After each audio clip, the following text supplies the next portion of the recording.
हम लोग आज पढ़ने जा रहे हैं तंत्रिकीय नियंत्रण एवं समन्वय। तंत्रिकीय नियंत्रण एवं समन्वय चैप्टर नंबर 21। Chapter number 21।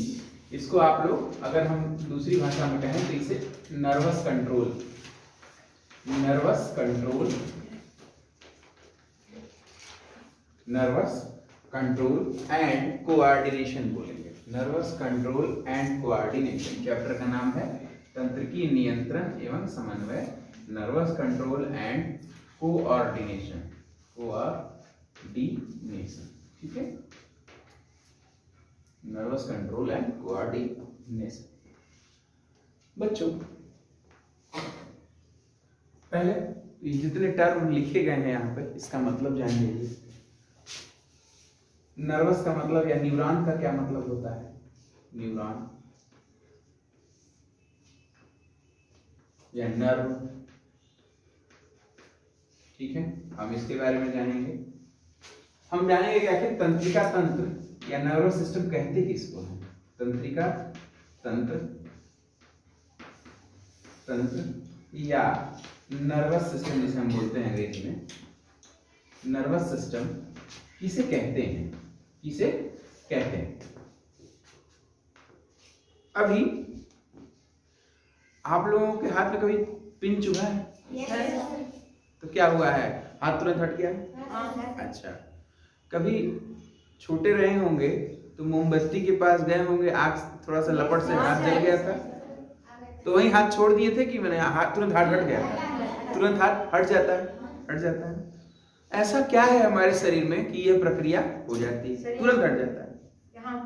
हाँ, इस प्रक्रिया को करने के लिए हमारे शरीर में मौजूद है तंत्रिका तंत्र। तंत्रिका तंत्र यह होता कैसे है? बिजली के झटके से हाथ हटता है। आप लोग साइकिल या गाड़ी चला रहे होते हैं, बीच में कुत्ते का बच्चा आ जाता है, बिल्ला आ जाता है तो निकल लेते हैं दबा के, तुरंत ब्रेक लग जाता है। मतलब सोचते थोड़ी है कि अब लगाएं कि ना लगाएं, ऐसा तो नहीं सोचते, तुरंत ब्रेक लग जाता है। ब्रेक लग जाता है, लगते ही गाड़ी रुक जाती है। ठीक है, सोचने का भी क्षमता नहीं, लेकिन तुरंत ब्रेक लग गया। यह काम करने के लिए रिस्पॉन्सिबल है हमारे अंदर पाए जाने वाले न्यूरॉन, और उस पूरे सिस्टम को कहते हैं नर्वस सिस्टम। अच्छा बेटा आप थोड़ा रहने दो, पूरे देश का पेज पलट लिया आपने। ठीक है,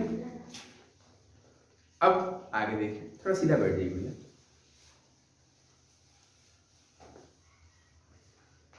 बात करेंगे न्यूरॉन्स के बारे में। एक चीज और, कुछ पढ़ते हैं आप लोगों को, आप लोगों को तो खैर नहीं याद होता होगा कि याद हो जाता है? थोड़ा बहुत, थोड़ा बहुत याद हो जाता है। भले पढ़ाई ना याद होती हो, परसों कौन सा टीवी सीरियल देखा था याद हो जाता है? कौन सा रील देखा था वो याद रहता है ना? कोई शायरी या गाना रहता है तो फटाफट याद हो जाता है। ठीक है, ये याद रखने का सिस्टम हमारे अंदर तो कोई चिप फिट नहीं है, फिर वो याद कैसे होता है? वो याद कैसे होता है हम जानेंगे इसी चैप्टर में, इसी चैप्टर में। ठीक है, तो पहले तो लिखिए, हेडिंग लिखिए तंत्रिका तंत्र, हेडिंग लिखिए तंत्रिका तंत्र या नर्वस सिस्टम।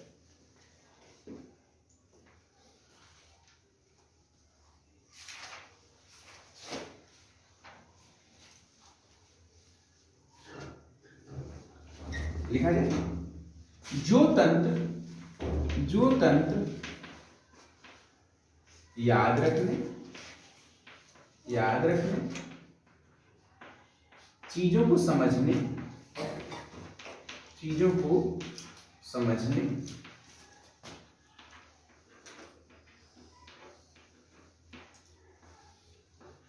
तथा शरीर के अनेक अंगों के बीच समन्वय का कार्य करता है। शरीर के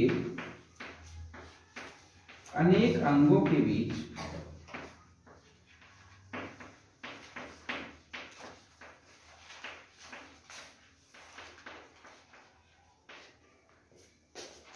समन्वय का कार्य करता है।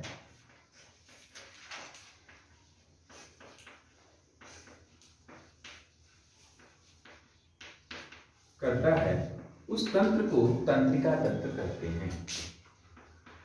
उस तंत्र को क्या कहेंगे? तंत्र को तंत्रिका तंत्र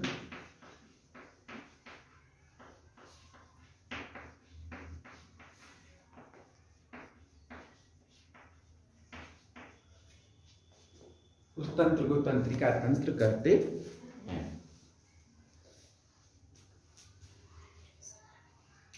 तंत्रिका तंत्र कहते हैं। याद रखने के लिए भी रिस्पॉन्सिबल तंत्रिका तंत्र, चीजों को समझने के लिए भी रिस्पॉन्सिबल तंत्रिका तंत्र। एक बार आप अपने घर से ढाना विद्यालय चले आए तो फिर जब वापस जाते हैं तो भूल जाते हैं अपना घर, किसी दूसरे घर चले जाते हैं? नहीं सर, अपने ही घर जाते हैं। रास्ता याद है, यानी कि चीजों को आप समझ लिए हैं। 2 गुणा 2 कितना होता है? 4। 4 गुणा 2 8। ठीक है, एक बार आपने समझ लिया है। अच्छा, 4 गुणा 2 8 होता है, तो 8 भागे 2 कितना होगा? 4। इसको मैं काट दूंगा, बेइज्जती हो जाएगी आप लोगों की यूट्यूब पर। 8 भागे 2 4, यही तो मैंने पूछा था। अच्छा चलिए, इसका मतलब है कि चीजों को एक बार समझ जाते हैं तो किसी भी तरह से पूछा जाए तो आप उसे जवाब दे सकते हैं, किसी भी तरीके से पूछा जाए तो जवाब दे सकते हैं। ठीक है, तो इसमें यही लिखा है कि तंत्रिका तंत्र याद रखने, चीजों को समझने तथा शरीर के अनेक अंगों के बीच समन्वय का कार्य करता है। अच्छा, आंखों ने देखा कि गाड़ी के सामने कुत्ते का पिल्ला आ गया तो ब्रेक अपने आप लग गया, तो आंख और हाथ के बीच में समन्वय हुआ। आंख और हाथ के बीच में समन्वय हुआ, लेकिन आपने कोई निर्णय थोड़ी लिया जब मैं ब्रेक लगाऊंगी, ऐसा सोचा भी तुरंत ब्रेक लग गया। इसी को कहते हैं समन्वय, विभिन्न अंगों के बीच समन्वय, आंख और हाथ के बीच समन्वय। अब हम स्ट्रक्चर बनाएंगे कि आखिर तंत्रिका कोशिका होती कैसी है। तंत्रिका कोशिका होती कैसी है, अक्सर परीक्षा में आपसे पूछेगा तंत्रिका कोशिका का नामांकित चित्र बनाइए। आइए बना देते हैं नामांकित चित्र।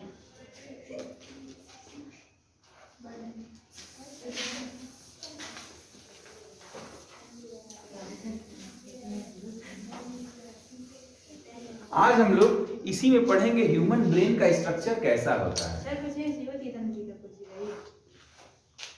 मतलब अब यहाँ पर जी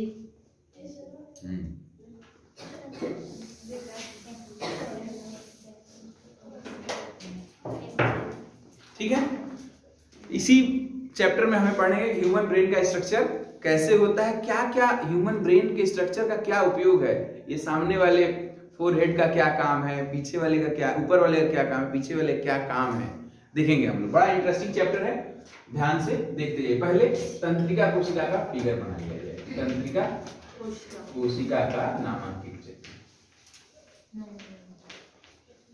कोशिका का नामांकित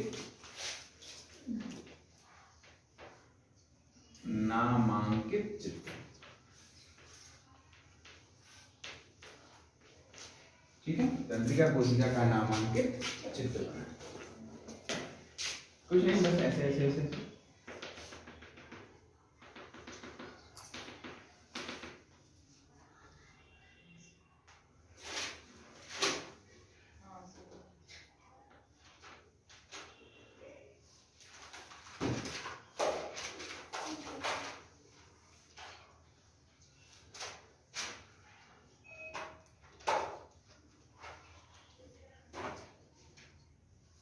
नामांकित चित्र बनाइए, बन रहा है भैया, नामांकित ही बनेगा।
बन गया बच्चों?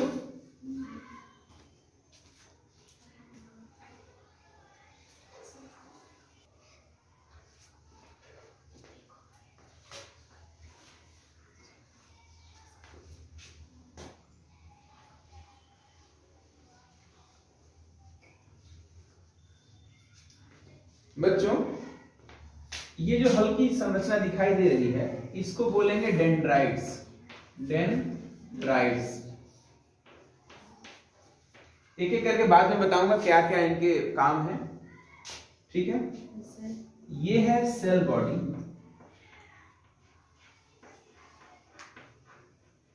ये जो दिख रहा है पॉइंट सेल बॉडी। ये जो येलो कलर का दिख रहा है इसे कहेंगे axon hillock. Axon hillock, axon hillock, HILLOC, ये एक्सॉन हिलॉक। ये जो दिखाई दे रहे हैं गोल गोल संरचना है इसे कहेंगे synaptic node. Synaptic node,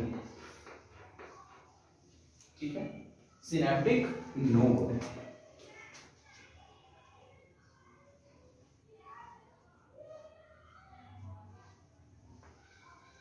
axon hillock के बाद ये जो डंडे जैसा स्ट्रक्चर दिखाई दे रहा है बच्चों ये है एक्सॉन। क्या है?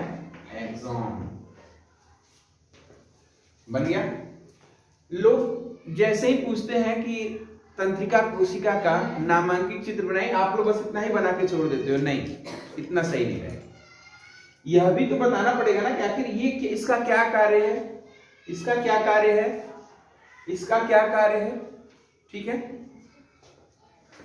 अब सिनेप्टिक वेजाइकिल, यहाँ पे जो सिनेप्टिक नोड बना हुआ है, सिनेप्टिक नोड, मैं इसको यहाँ पे थोड़ा दिखा रहा हूँ, ठीक है।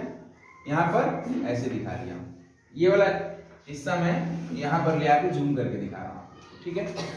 क्या होता है, सिनेप्टिक नोड एक दूसरे न्यूरॉन से जुड़ने का काम करता है, एक दूसरे न्यूरॉन से जुड़ने का कार्य करता है। तो यहाँ पर देखिए ये सिनेप्टिक नोड दिखाई दे रहा है बच्चों, यहाँ वाला यहाँ पे दिखाई दे रहा है। अब ये नोड एक दूसरा न्यूरॉन ऐसे ही रहेगा, दूसरे कलर का न्यूरॉन ले लेता हूं।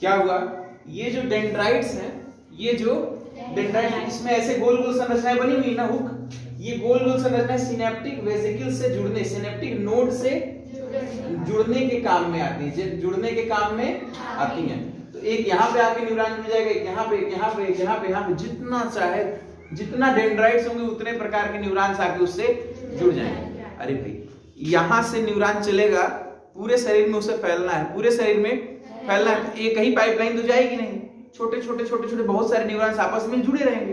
तो हम यह दिखा रहे हैं कि दो न्यूरॉन्स आपस में कैसे जुड़ते हैं। तो बच्चों ये जो डेंड्राइट्स है, डेंड्राइट है, इसका काम होता है सिनेप्टिक नोड से जुड़ना। काम होता है क्या, सिनेप्टिक नोड से जुड़ने के लिए काम में आता है। तो मैं यही लिखते जा रहा हूं, आप लोग भी लिख लीजिएगा, आप लोग स्टार लगा के लिखते जाइएगा। इसका कार्य सिनेप्टिक नोड से जुड़ना होता है, इसका कार्य सिनेप्टिक नोड से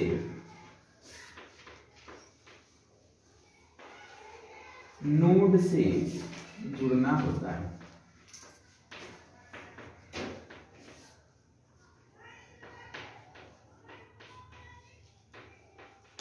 सिनेप्टिक नोड से जुड़ना होता है।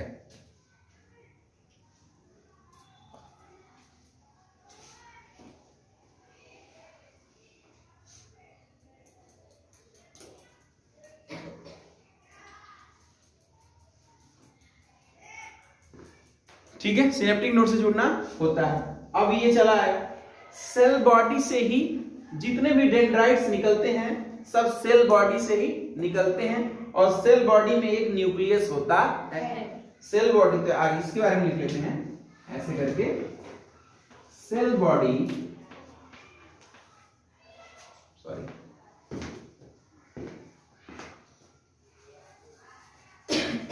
सेल बॉडी में एक न्यूक्लियस या केंद्रक पाया जाता है। केंद्रक पाया जाता है, न्यूक्लियस पाया जाता है। पहला हो गया स्टार लगा के। फिर दूसरा इसके बारे में इसका कार्य क्या है? सेल बॉडी से ही अनेक डेंड्राइट्स बनते हैं, अनेक डेंड्राइट्स निकलते हैं। डेंड्राइट कौन? ये डेंड्राइट कौन? ये वाले।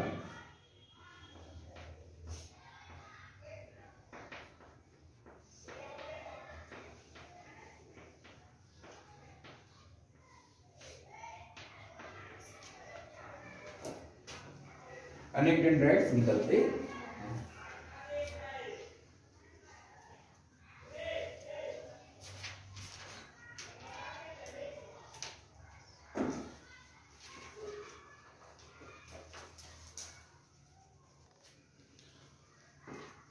बच्चों यहां तक की बात तो समझ गए।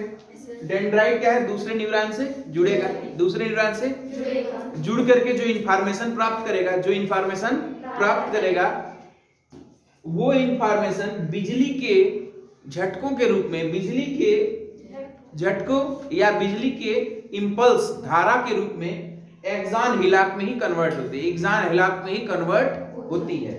मतलब यहीं पे ये बिजली में बन गई। क्या?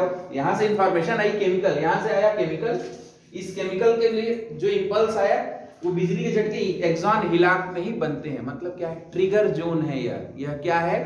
Trigger zone. ट्रिगर का मतलब जानते हैं? बंदूक की दबाया है कभी ट्रिगर को तो फायर होता है ना। तो जो फायरिंग होती है, जो इलेक्ट्रिकल इंपल्स की जो फायरिंग होगी वो यहीं से होगी। इलेक्ट्रिकल इंपल्स की जो फायरिंग होगी वो यहीं एक्सॉन हिलाक से होगी। फिर एक्सॉन का क्या कार्य है? एक्सॉन टेलीफोन लाइन की तरह काम करता है। टेलीफोन लाइन समझ सकते हो क्या? पूरी धरती में दबाया हुआ है, धरती में एक जगह से हम नंबर मिलाते हैं तो वहां जाकर घंटी बजती है ना। तो इंफॉर्मेशन को यहां से दूसरे शरीर के दूसरे भागों में, दूसरे न्यूरॉन्स तक ले जाने का काम करता है एक्सॉन। ठीक, एक्सॉन हिलाक क्या है? ट्रिगर जोन है जहां से इंपल्स जनरेट होती है। यह ट्रिगर जोन है। यह इलेक्ट्रिकल इंपल्स का क्यों इलेक्ट्रिकल? क्योंकि जो सूचनाएं हैं बच्चों वो इलेक्ट्रिकल इंपल्स के रूप में जाती हैं। इंपल्स का ट्रिगर जोन है, ट्रिगर जोन है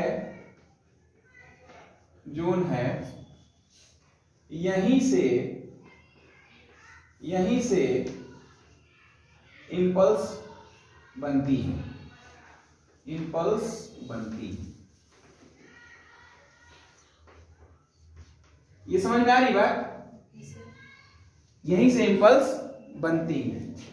अच्छा, एक्सॉन का क्या कार्य है? एक्सॉन का कार्य यहां लिखते हैं। एक्सॉन का क्या कार्य है? यह एक टेलीफोन लाइन की तरह कार्य करती है। यह एक टेलीफोन लाइन की तरह कार्य करती है।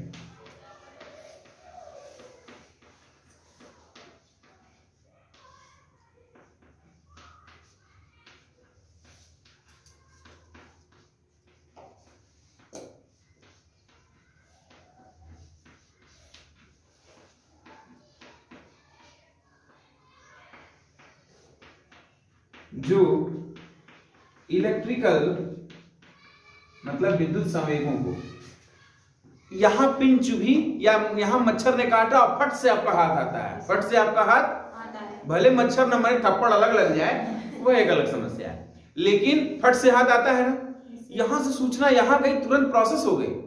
क्यों? इतना फास्ट कैसे हुआ? क्योंकि वह बिजली के झटके देता है। हमारा न्यूरॉन्स क्या कहलाता है? बिजली के झटकों के रूप में चलता है, इलेक्ट्रिकल इंपल्स में चलता है। हमारे न्यूरॉन्स में जो सूचनाएं चलती हैं वो किससे चलती हैं? इलेक्ट्रिकल इंपल्स के रूप में, विद्युत के झटकों के रूप में चलती है, कार्य करती है। जो इलेक्ट्रिकल इंपल्स को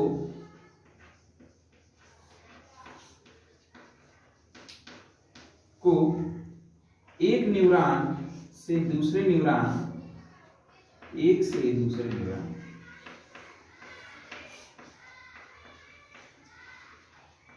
न्यूरॉन तक ले जाने का कार्य करती है।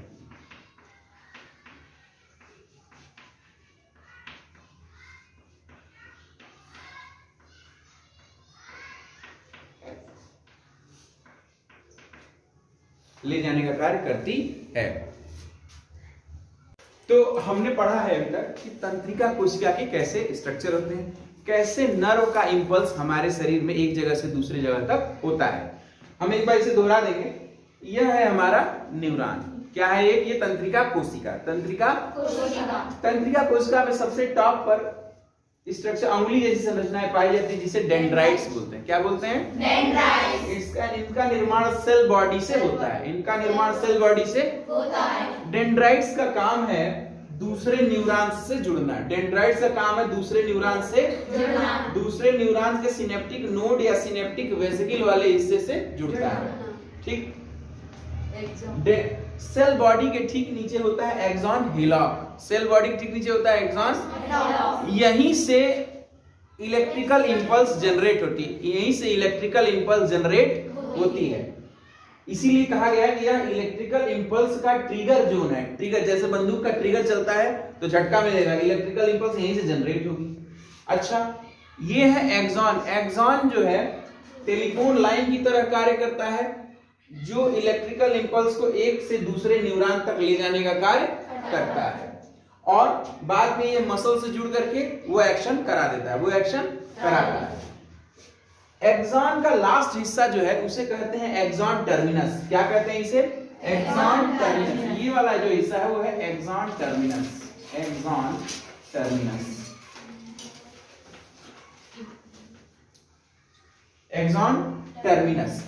एक्सॉन के टर्मिनल पर एक गोल घुंटी जैसी संरचनाएं पाई जाती हैं जिसे सिनेप्टिक नोड या सिनेप्टिक वेसिकल बोलते हैं। इसे सिनेप्टिक नोड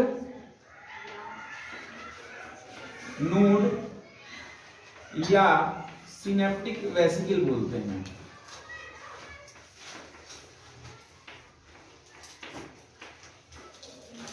सिनेप्टिक नोड या सिनेप्टिक वेसिकल बोलते हैं। इसको क्या बोलते हैं? सिनेप्टिक नोड या सिनेप्टिक वेसिकल बोलते हैं। बच्चों, एक न्यूरॉन, एक सिनेप्टिक वेसिकल और एक न्यूरॉन जब जुड़ते हैं, एक सिनेप्टिक वेसिकल और एक न्यूरॉन जब जुड़ रहे होते हैं, उनके बीच में यहाँ एक गैप दिखाई दे रहा है। इनके बीच में यहाँ एक गैप दिखाई दे रहा है आपको।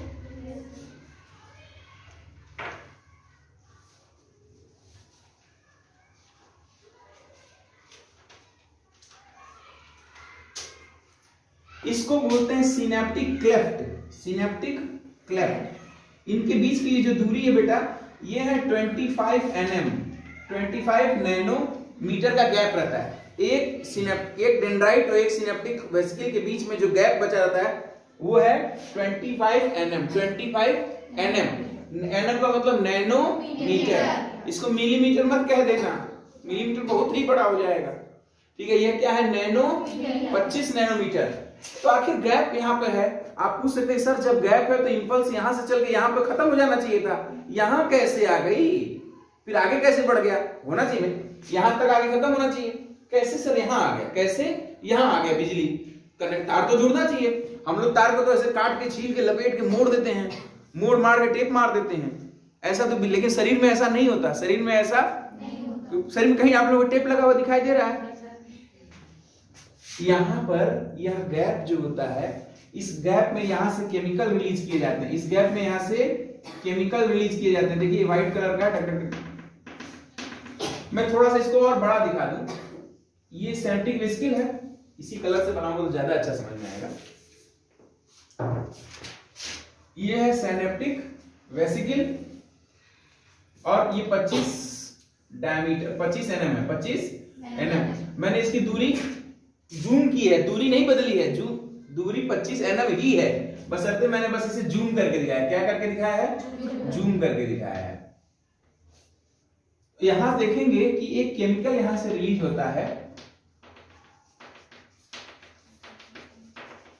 सामान्यतः यह केमिकल होता है एसिटाइल कोलिन। और भी बहुत सारे केमिकल हो सकते हैं। एक केमिकल है इसमें एसिटाइल कोलिन। तो यहां से इलेक्ट्रिकल इंपल्स यहां से यहां पहुंच गई, यहां से यहाँ पहुंच गई, यहाँ से सिनेप्टिक वेसिकल में पहुंच गई। इस वेसिकल से निकलेगा क्या, एसिटाइल कोलिन, और एसिटाइल कोलिन के यहाँ जुड़ते ही यहाँ पर नर्व इंपल्स जनरेट होना, इसके एक्सॉन हिलाक से नर्व इंपल्स फिर से जनरेट होना शुरू हो जाएंगे। अगर हम यहाँ ये बना दें, इसकी सेल बॉडी बना दें और यहाँ से ऐसे निकाल दें, फिर ऐसे कर लें,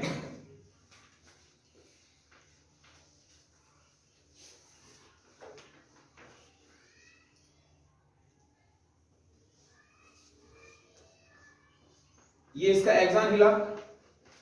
अब समझ में आ रहा है बच्चों? हुआ क्या है, मैंने फिगर बनाया। एक जब भी तंत्रिका कोशिका का स्ट्रक्चर पूछे तो हमेशा दो बना करके उसके सापेक्ष बताएंगे, दो बना करके उसके सापेक्ष बताएंगे। पहले ये बनाएंगे, फिर इस वाले हिस्से को यहां बनाएंगे और ऐसे बना देंगे। तो यह इससे एग्जामिनर समझ जाएगा कि आपको पूरे कॉन्सेप्ट की नॉलेज है, पूरे कॉन्सेप्ट की नॉलेज है। जो हमारे बच्चे बैठे हुए हैं पीछे, यह देखिए बच्चों, हमने बताया था कि एक तंत्रिका कोशिका यहां तक आती है, कोई भी एक तंत्रिका कोशिका यहां तक आएगी, सिनेप्टिक क्लेफ्ट से यहां लिखिएगा, सिनेप्टिक क्लेफ्ट यहां से एसिटाइल कोलिन रिलीज कर देगा केमिकल। इस केमिकल की वजह से यहां पर एक्सॉन हिलाक से अलग से फिर से जनरेट हो जाएगा इलेक्ट्रिकल इंपल्स, विद्युत का झटका, और वो चलेगा यहाँ पे, फिर यहाँ पे तीसरा न्यूरॉन जुड़ा रहेगा, फिर आगे चल के यही प्रक्रिया बार बार होगी, और अंत में जो लास्ट वाला न्यूरॉन है वो सीधे किससे जुड़ेगा, मसल से जुड़ेगा। सीधे किससे जुड़ेगा, मसल से। अब आप साइकिल चला रही हैं, आपके गाड़ी साइकिल के आगे आ गया कुत्ता, तो आमतौर पर तो आप लोग दबा के निकल जाते होंगे, ब्रेक लगा लेते हैं ना, यानी कि कौन दबाया, हाथ दबाया ना, यानी हाथ की मसल्स कॉन्ट्रैक्ट हो गई, हाथ की मसल्स कॉन्ट्रैक्ट हो गई, हाथ की मसल्स कॉन्ट्रैक्ट हो गई। तो वह काम किसी किया, जो लास्ट वाला न्यूरॉन है वो हमारे मसल से जुड़ता है, लास्ट वाला न्यूरॉन हमारे मसल से जुड़ता है, तुरंत ब्रेक को लगा देता है, तुरंत ब्रेक को लगा लेता है। फिर यह भी पूछ सकते हैं आप लोग कि सर ऐसा क्या हुआ कि ये केमिकल यहाँ आया और विद्युत केमिकल यहाँ आया और बिजली के झटका यहां से निकल गया, ठीक है। और यह भी पूछ सकते हैं इतना तेज, आखिर टेलीफोन एक्सॉन जो है एक टेलीफोन लाइन है, तो जाने में भी तो समय लगेगा सर, बिजली को जाने में भी समय लगेगा। एक तो विद्युत है, एक तो क्या है, यह विद्युत है, विद्युत स्विच ऑन करते हैं लाइट जल जाती है, स्विच ऑन करते हैं लाइट बिल्कुल मिली सेकंड में जल जाती है, मिली सेकंड में जल जाती है। और खास बात यह है, अब एक एक करके पहले इतना बना लिया, फिर कैसे इंपल्स ट्रेवल होती है एक न्यूरॉन से दूसरे में, कैसे जाती है, कैसे इस केमिकल के कारण यहां से, इस केमिकल के कारण यहां से विद्युत बनती है, मैं आगे वाले टॉपिक में पढ़ाऊंगा। पहले ये बना लीजिए आप सब, बहुत ही इंटरेस्टिंग है। उसके बाद ह्यूमन ब्रेन पढ़ना है। सब लोगों ने बना लिया? अब हम यह देखेंगे कि कैसे इतनी हाई स्पीड में इलेक्ट्रिकल इंपल्स एक न्यूरॉन से दूसरे न्यूरॉन में ट्रांसफर हो जाते हैं। तो अब तक हमने बनाया, अब हम ऐसे बना देंगे फिगर। ये समझ में आ रहा है? ये वही न्यूरॉन एक्सॉन वाला हिस्सा, ये सिनेप्टिक क्लेफ्ट, ये क्या है, सिनेप्टिक क्लेफ्ट,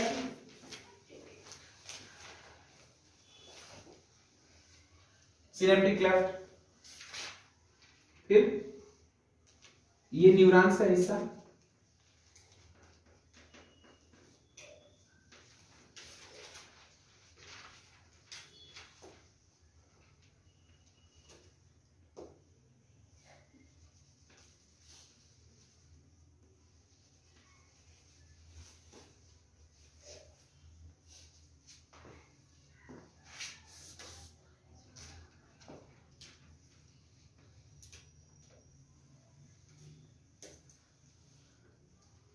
ये सेल बॉडी। सबको याद आ रहा है? मैं खड़ा था तो इसको क्या करके क्षैतिज कर दिया, ऊर्ध्वाधर था तो मैंने क्षैतिज कर दिया। ये एक्सॉन हिलाक, समझ में आ रहा है यहां तक?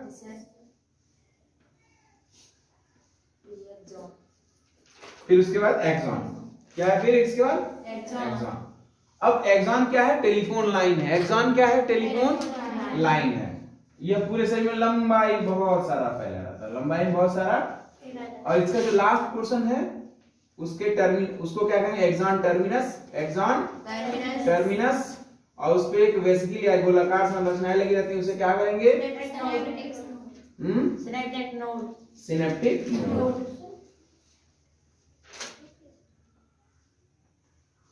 हाँ, किसी को यहाँ दिक्कत इसमें आ रहा है? सबको समझ में? पीछे से सभी लोगों को, आगे, बीच में? ठीक। बच्चों यहां से जनरेट हुआ है बिजली का झटका यानी इलेक्ट्रिकल इंपल्स, इलेक्ट्रिकल इंपल्स। लेकिन एक्सॉन सिर्फ ऐसे नहीं होता, एक्सॉन सिर्फ ऐसे नहीं होता। इसमें क्या होता है बच्चों, बीच बीच में ऐसे केबल पर जैसे कवरिंग होती है ना, बीच बीच पर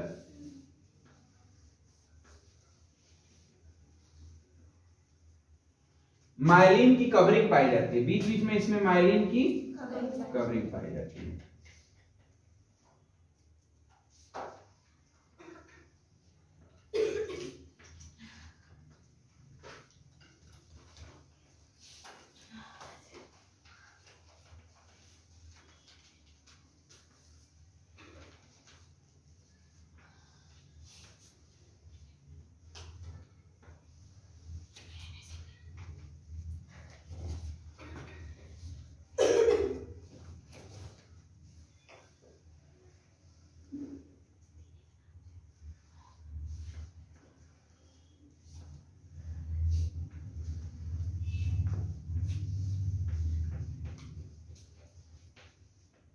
माइलिन शीथ या कवरिंग, SHEAT शीथ या कवरिंग। एक्सॉन पर बीच बीच में माइलिन की कवरिंग पाई जाती है।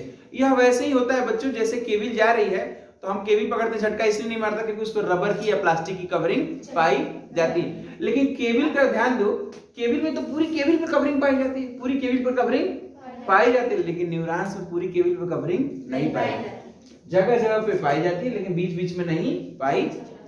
तो किस चीज की कवरिंग होती है, वो माइलिन की बनी हुई, माइलिन की बनी हुई कवरिंग पाई जाती है, माइलिन की बनी हुई कवरिंग पाई जाती है।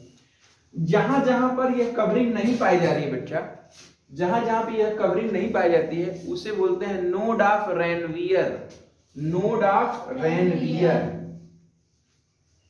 ये है node of Ranvier, VIER, Hindi में भी लिख देता हूं रेनवियर नोड, रेनवियर नोड। हालांकि आप लोगों को अब अंग्रेजी से कोई समस्या नहीं हो रही होगी, कोई हो रही है समस्या? यस या no? No sir, very good. Node of Ranvier क्या होता है बच्चों, जब यहां से इलेक्ट्रिकल इंपल्स चलती है, यहां से इलेक्ट्रिकल इंपल्स चली तो यहां से पहले यहां गई, यहां से यहां गई, ठीक। फिर नोड ऑफ रेनवियर पे इंपल्स नहीं बन सकती तो यहां से उछलेगी, फिर यहां जाएगी, यहां से यहां जाएगी, फिर यहां से यहां जाएगी, फिर यहां से यहां जाएगी, फिर यहां से यहां जाएगी। यानी कि जो इलेक्ट्रिकल इंपल्स है वह एक्सॉन पर उछलते हुए चलती है, एक्सॉन पर उछलते हुए चलती है, एक्सॉन पर उछलते हुए चलती है, ठीक। एक तो इलेक्ट्रिकल इंपल्स है, खुद ही तेज गति से चलती है, दूसरे उछलते हुए चल रही है तो और स्पीड इसकी बढ़ जाती है, और स्पीड इसकी बढ़ जाती है। इसीलिए मिली सेकंड के भी बहुत 1000वें 10,000वें हिस्से में ही सूचना एक जगह से दूसरी जगह हमारे पूरे शरीर में पहुंच जाती है, पूरे शरीर में पहुंच जाती है।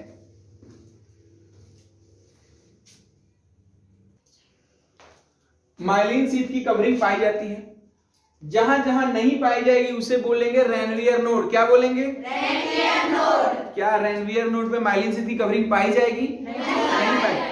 नहीं पाए जाने के कारण क्या होता है, जहां जहां माइलिन है वहां वहां इलेक्ट्रिकल इंपल्स नहीं निकलते, नहीं लगेंगे, ठीक है। नहीं क्यों नहीं लगेंगे? आप केबल पे, जब केबल पर के नंगे तार को छुएंगे तो क्या होगा? लगेगा झटका, ठीक है। आरती तो नहीं उतारेगा, नहीं, झटका मारेगा, ठीक। लेकिन जहां जहां पे भले बिजली जा रही हो लेकिन अगर उस पे कवरिंग है तो हमें क्या झटका मारेगा? नहीं मारेगा। इसीलिए यहां झटका नहीं लगेगा, यहाँ पे नॉर इंपल्स नहीं संचालित होंगे। फिर क्या होगा? यहां से एक्सॉन हिलॉक, ये क्या एरिया है? Axon hillock, axon hillock. यहीं पर क्या होगा? इंपल्स बनते हैं, इंपल्स यहाँ पे क्या होते हैं? बनते हैं। अभी एक्सॉन बन गए इंपल्स, यहां से बने तो यहां आ गए, ठीक है, नोड ऑफ रेनवियर पर, यहां से फिर उछलेंगे दूसरे नोड ऑफ रेनवियर पे, फिर तीसरे नोड ऑफ रेनवियर पे, फिर चौथे, पांचवें, और जहां जहां पे माइलिन की कवरिंग नहीं होगी वहां वहां पे उछलते हुए चलेंगे। दूसरा पॉइंट, एक तो इलेक्ट्रिकल इंपल्स खुद ही बहुत तेज गति करते हैं, खुद ही बहुत तेज गति करते हैं, दूसरे इसमें उछलते हुए भी चल रहे हैं, ठीक है, दूसरे ये तो उछलते हुए चल रहे हैं, इसीलिए इनकी गति और ही ज्यादा तेज हो जाती है।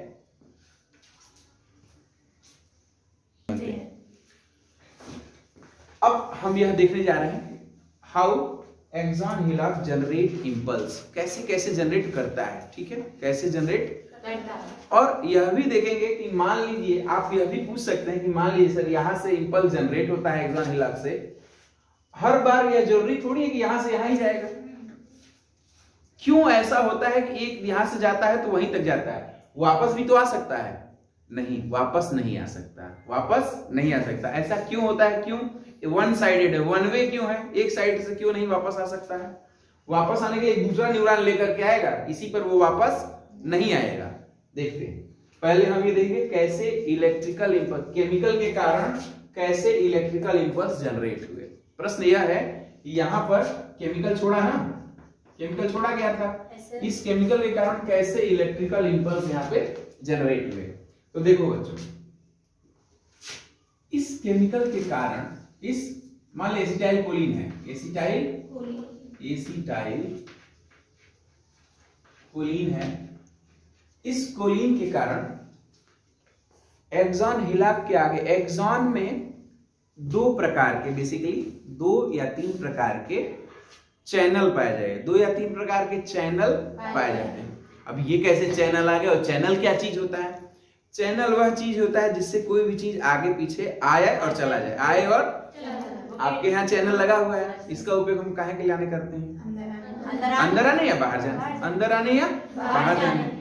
बंद कर दूंगा तो कोई अंदर आ पाएगा क्या, बाहर से, अंदर से बाहर जा पाएगा क्या, वही लोग अंदर आ सकते हैं जिनको या तो हम लोग पहचानते हैं, या तो हम लोग पहचानते हैं, या फिर खुला रह गया, या फिर खुला रह गया। अब 2 प्रकार के लिखिएगा, एक्सॉन्स में या ये न्यूरॉन में, न्यूरॉन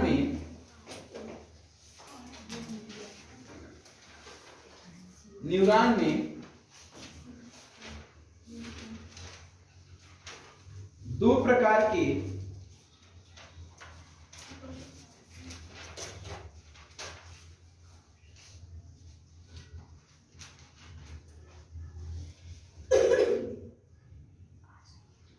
कहना हालांकि बहुत गलत होगा, बहुत सारे पाए जाते हैं, आप ऐसा करिए 4 प्रकार के लिखिए, न्यूरॉन में 4 प्रकार के,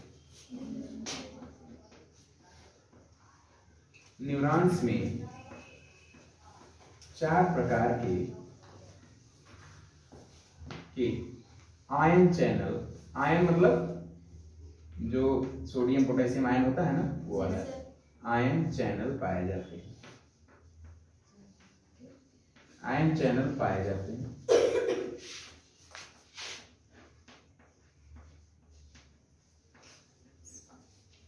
आयन चैनल पाए जाते हैं। पहला है सोडियम चैनल, यह चैनल सिर्फ सोडियम को आने ले जाने के लिए रिस्पॉन्सिबल है, सिर्फ सोडियम को आने ले जाने के लिए रिस्पॉन्सिबल होता है, सोडियम को।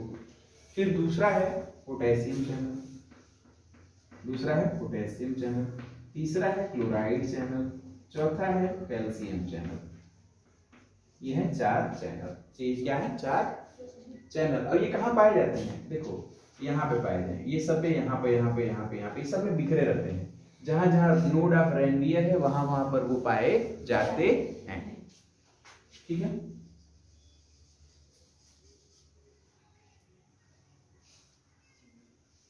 अरे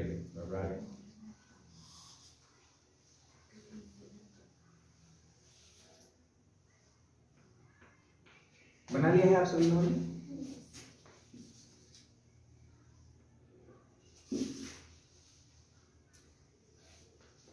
पाए जाते हैं, ठीक है, हो गया।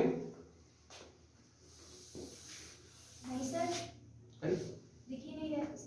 अरे चलो फिर सोडियम,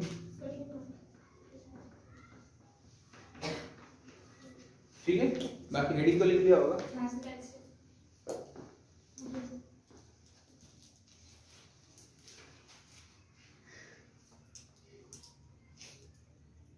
उससे जो लिक्विड सा निकल रहा है बेटा उसी को एसिटाइल कोलिन बोलेंगे, ठीक है ना। केमिकल का यहाँ तक सबको समझ आ गया?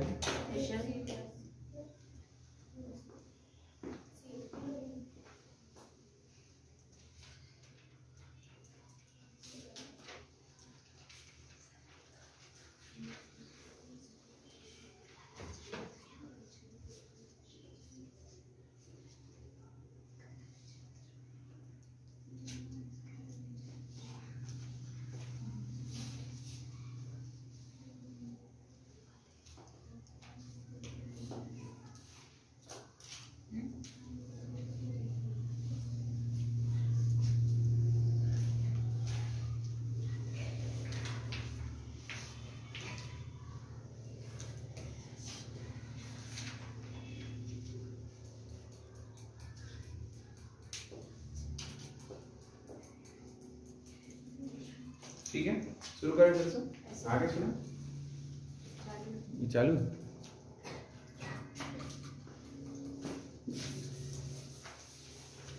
होता क्या है बच्चों, जब यहां से केमिकल रिलीज किया जाता है, ठीक है, इस केमिकल को ना हम लोग अगर आम भाषा में बात करें तो इसे न्यूरोट्रांसमीटर बोलते हैं। क्या बोलते हैं? न्यूरोट्रांसमीटर। Neurotransmitter, neurotransmitter. एसिटाइलकोलिन क्या है? एक प्रकार का न्यूरोट्रांसमीटर, ठीक है, न्यूरोट्रांसमीटर है। जब न्यूरोट्रांसमीटर डेंड्राइट के ऊपर गिरता है, डेंड्राइट के ऊपर गिरता है, डेंड्राइट के ऊपर गिरता है, ठीक। आप अभी जाड़े का समय है, सुबह सुबह आपके सर पे एक लोटा ठंडा पानी गिरा दिया, ठीक है, तो आप ऐसे हिल जाएंगे ना, ऐसे हिल जाएंगे, ठीक है। पहले तो हिलेंगे, बाहर तो सामने वाले को मारेंगे ना, पहले तो हिलेंगे। वही सेम हाल इसके साथ भी होता है, इसके साथ भी होता है। जब न्यूरोट्रांसमीटर डेंड्राइट पर गिरता है, डेंड्राइट पर, तो यह नॉर्मल बेचारा शांति से सो रहा होता है और आपने न्यूरोट्रांसमीटर का हिल गया। क्या हुआ? हिल गया। इसी हिलने को कहते हैं एक्शन पोटेंशियल। क्या बोलते हैं? Action potential. एक्शन आ गया, पोटेंशियल चेंज एक्टिवेट हो गया, पोटेंशियल चेंज एक्टिवेट हो गया। आपके घर में माताजी या पिताजी एक लोटा पानी डाल के जगाएं आजकल, अच्छा लगेगा? तुरंत एक्शन पोटेंशियल चेंज। हाँ पापा बताइए। अब तो ऐसे प्यार से बोल देते मैं जग जाती, होता यही ना। उसके बाद हम लोग उनको समझाएंगे कि आप ऐसे बोल दिया करें, पानी मत डाला करें, हम लोग खुद ही जग जाएंगे, हम लोग शरीफ लोग। होता यही। क्या होता है? जैसे ही गिरा, जैसे ही गिरा क्या? न्यूरोट्रांसमीटर। इसका पानी न्यूरोट्रांसमीटर, इसका पानी क्या है? न्यूरोट्रांसमीटर। जैसे ही न्यूरोट्रांसमीटर सिनेप्टिक क्लेफ्ट पर गिरा, इसका एक्शन पोटेंशियल चेंज हो गया। एक्शन पोटेंशियल चेंज हो गया। एक्शन पोटेंशियल जैसे पहला स्टेप है पहला step 1 neurotransmitter release, neurotransmitter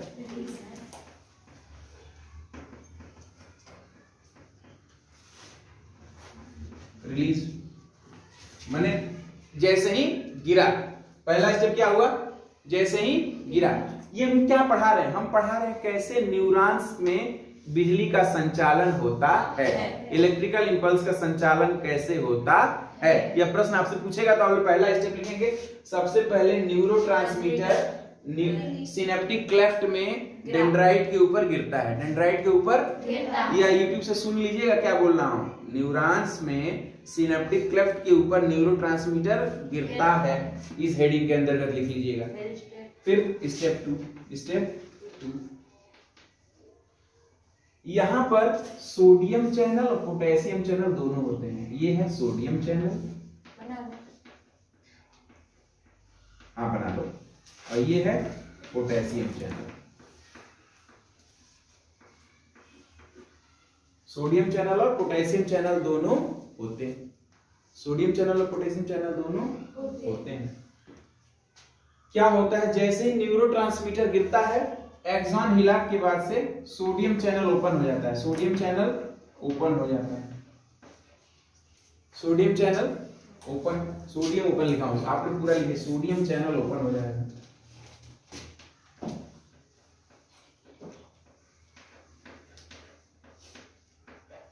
sodium channel open हो जाएगा।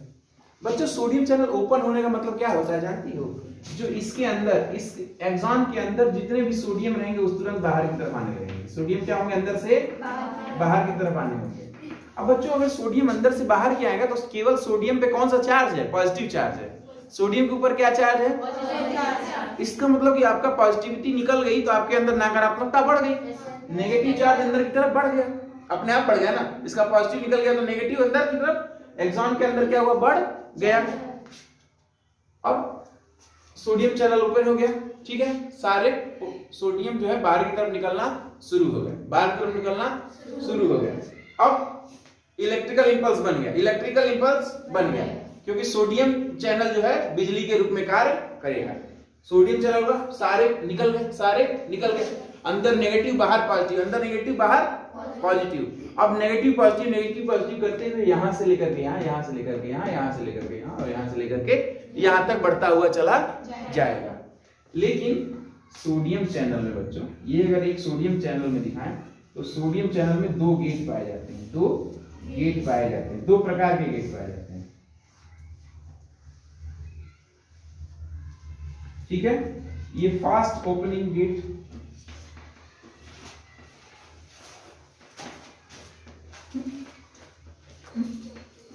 और एक ये है स्लो ओपनिंग गेट। क्या है ये? Slow opening gate. अभी बताएंगे तो समझ जाएंगे आप। जैसे ही एसिटाइल कोलिन गिरा, जैसे ही एसिटाइल कोलिन गिरा, ये सोडियम चैनल ओपन हो गया, सोडियम चैनल ओपन हुआ मतलब क्या हुआ? ये बड़ा वाला जो गेट है वो फास्ट ओपनिंग है। क्या हुआ? बड़ा वाला गेट फास्ट ओपनिंग, ये तुरंत खुल गया, तुरंत खुल गया और इसमें से सोडियम तत्काल बाहर आने शुरू हो गए, तत्काल बाहर आना शुरू हो गए, ठीक है, तत्काल बाहर आना शुरू हो गए। यहां इसको एज्यूम करिएगा दीवार पे लगे हुए, ऐसे खुल गया तो सारे चैनल से सोडियम बाहर की तरफ भरभरा के बाहर आना शुरू हो गए। और ये वाला थोड़ा आलसी गेट है, ये धीरे धीरे खुलता है और धीरे धीरे बंद होता है। अच्छा खुल रहे हैं भाई, खुल रहे हैं, धीरे धीरे खुलेगा और फिर धीरे धीरे ये बंद होगा। तो जब तक ये खुलेगा, जब तक ये बंद होगा, तब तक बहुत सारे तो सोडियम निकल चुके होंगे, बहुत सारे सोडियम निकल चुके होंगे, ठीक। सोडियम चैनल ओपन हो गया, सोडियम बाहर की तरफ निकल गए, सोडियम बाहर की तरफ निकल गए। बना रहे हैं सोडियम। हाँ बनाते जाओ। अब इससे क्या हुआ? इससे क्या हुआ? स्टेप 3, स्टेप 3, सोडियम चैनल के खुलने से क्या हो गया?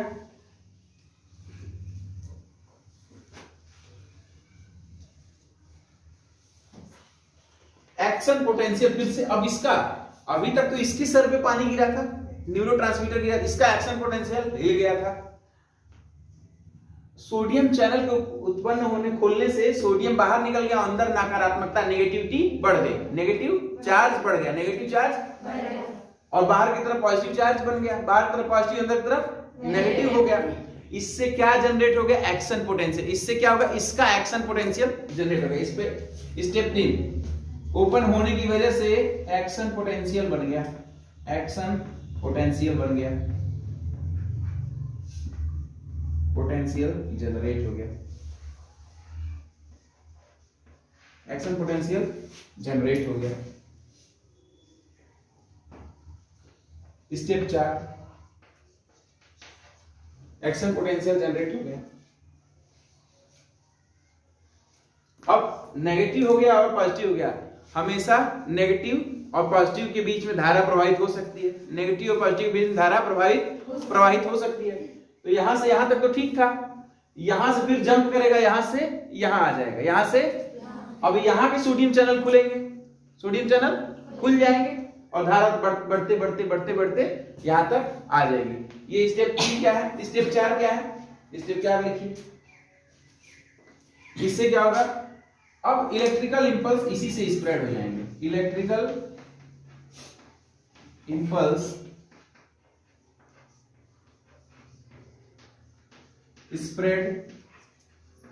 spread का मतलब फैलना, spread का मतलब फैलना through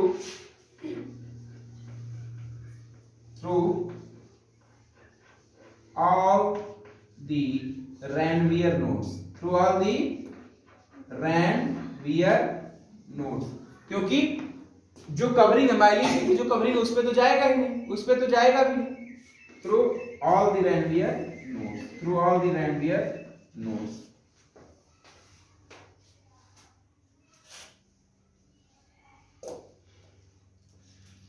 लेकिन मान लो सारे गेट हमेशा खुले रहे, ऐसे ही बना रहा, तो कांटा चुभा तब तो ठीक है, यहां तक लिख लिया आपने।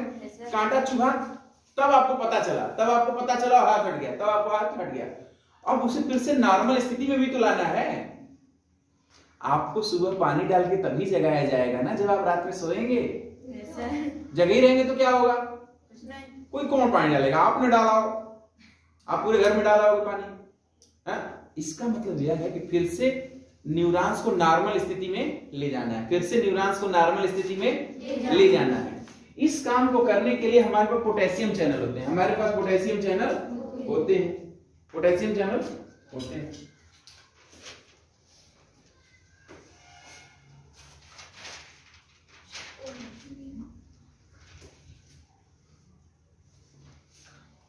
पोटेशियम चैनल होते हैं। स्टेप 4 सॉरी 5, मैं 5 नोट भी कर रहा हूं। Opening of potassium channel, opening of potassium channel होगा क्या बच्चों? यहाँ पे ये जो पोटेशियम चैनल है, अब ये पॉजिटिव बाहर निकल चुका था, तो उतना पॉजिटिव को अंदर भी तो डालना होगा, उतना पॉजिटिव को अंदर भी डालना होगा, पोटेशियम को अंदर डालना होगा। ये तो चैनल का नाम है, ये चैनल का नाम था, लेकिन अंदर पोटेशियम को अंदर डाल दिया जाएगा। क्या होगा? सोडियम चैनल के खुलने से बाहर निकल गए सोडियम, अब उतना नेगेटिव हो गया था अंदर, फिर से क्या अंदर उसको बैलेंस कौन करेगा? उसको बैलेंस करेगा पोटेशियम, बैलेंस करेगा न्यूरॉन्स को। मतलब नहीं है कि आप उसे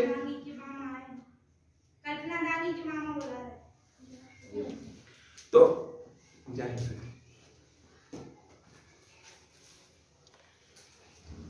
अब चूंकि सोडियम बाहर निकल चुका है, अंदर नेगेटिव हो गया है, एक्सॉन को कोई मतलब नहीं है कि आप पोटेशियम दे रहे हैं कि सोडियम दे रहे हैं, उसको तो आयन से मतलब है। आपने एक आयन बाहर निकाला है तो एक आयन अंदर डालिए, एक पॉजिटिव निकाला है तो एक पॉजिटिव अंदर की तरफ डालिए, ठीक। तो ओपनिंग ऑफ पोटेशियम चैनल जब नॉर्मल स्थिति में वापस पहुंचाया जाएगा, ओपनिंग ऑफ पोटेशियम चैनल खोल के फिर से क्या किया जाएगा? बाहर से अंदर की तरफ पॉजिटिव आयंस को अंदर की तरफ डाल दिया जाएगा। क्यों डाला जा रहा है? अरे भैया आपने यहाँ पर पोलराइज कर दिया था इसको, एक्शन पोटेंशियल जनरेट कर दिया, आपके ऊपर पानी डाल दिया गया था, आप जाग गए थे। अब रात में सोएंगे तब ना अगले दिन फिर से जगाया जाएगा। हाँ, रात में सोएंगे फिर से जगाया जाएगा। इसको फिर से नॉर्मल कंडीशन में, न्यूरॉन्स को फिर से नॉर्मल कंडीशन में होने के लिए ओपनिंग ऑफ पोटेशियम चैनल होता है। इसी में लिख लेते हैं विच, जो कि विच पोलराइज दी एक्सॉन, दी न्यूरॉन कर लीजिए, न्यूरॉन NEURAN, ठीक है। विच रीपोलराइज, फिर से क्या किया गया? और सोडियम पोटेशियम क्या करेगा? ओपन्स, और इससे क्या हो जाएगा? पोलराइज हो जाएगा, पोलराइज दी न्यूरॉन। यहां पे एरो लगा के polarise the neuron, action potential generate हो जाएगा, फिर होगा इलेक्ट्रिकल इंपल्स स्प्रेड होगा throughout the Ranvier node. फिर step 5 opening of potassium channel, repolarise the neuron, फिर अगले इंपल्स के लिए रेडी हो जाएगा, अगले इंपल्स के लिए रेडी हो जाएगा। स्टेप 6 नहीं, ऐसे एरो लगा के लीजिए, neurons again ready, neuron again ready, again READY, ready to take impulse. हाँ, take impulse, again ready to take impulse, again ready to take impulse. समझ में आ रहा है बात? 4-5 स्टेप में हो जाना है। पहला क्या होगा, जैसे ही एसिटाइल कोलिन सिनेप्टिक क्लेफ्ट पर गिरा, सिनेप्टिक क्लेफ्ट पर गिरा, action potential change, action potential change, पानी गिरा और आप एक्टिव, पानी गिरा और आप एक्टिव। आप क्या होगा, पोलराइज हो गए, उठ गया हूं, अब मत डालेगा पानी, ठीक, उड़ गई आप, पोलराइज हो गए। अब पोलराइज हो गए तो हुआ क्या, एक्शन पोटेंशियल चेंज, उसकी वजह से क्या हुआ, एक्सॉन हिलाक से बिजली बनेगी, एक्सॉन हिलाक से बिजली, इलेक्ट्रिकल इंपल्स बनेंगे। कैसे बनेंगे, तुरंत जैसे ही एसिटाइल कोलिन या कोई भी न्यूरोट्रांसमीटर गिरता है क्या, सिनेप्टिक क्लेफ्ट के ऊपर, जैसे ही गिरा यहां पर क्या हुआ, पोलराइजेशन हो गया। पोलराइजेशन होने का मतलब सोडियम चैनल खुल गए, सोडियम चैनल, सोडियम बाहर की तरफ निकल गया, अंदर की तरफ नेगेटिव हो गया, अंदर की तरफ नेगेटिव हो गया ज्यादा।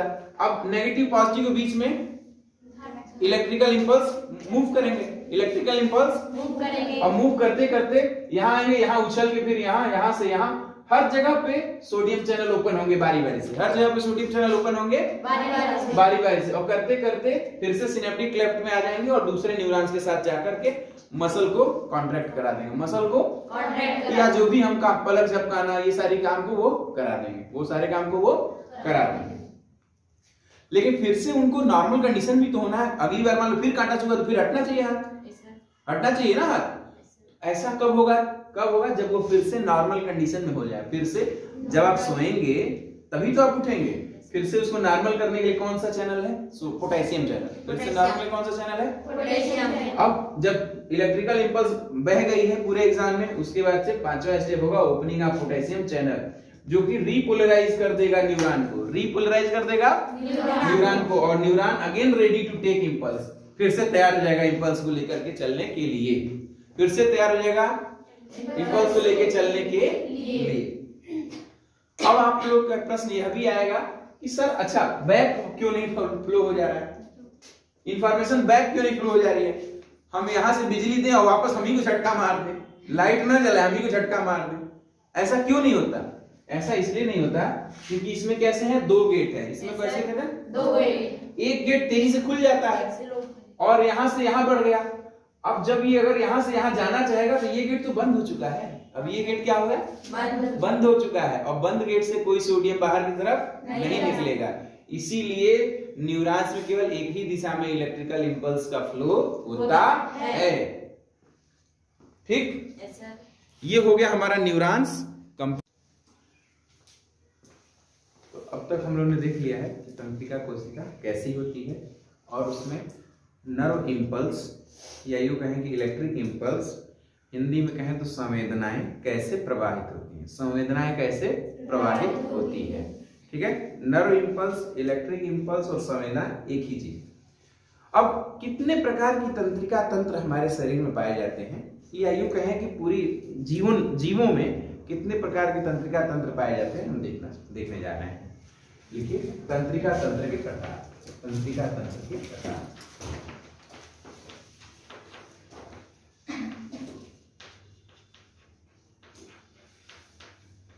तंत्रिका तंत्र के प्रकार।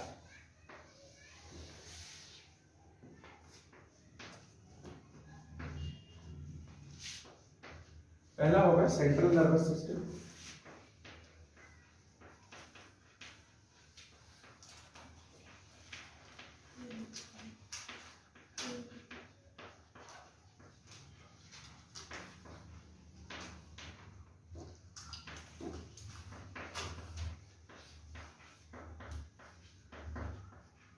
केंद्रीय तंत्रिका तंत्र।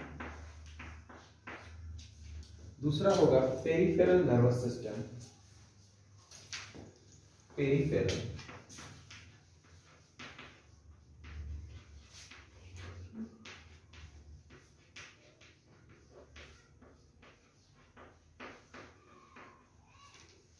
ठीक है, और तीसरा होगा ऑटोनॉमस।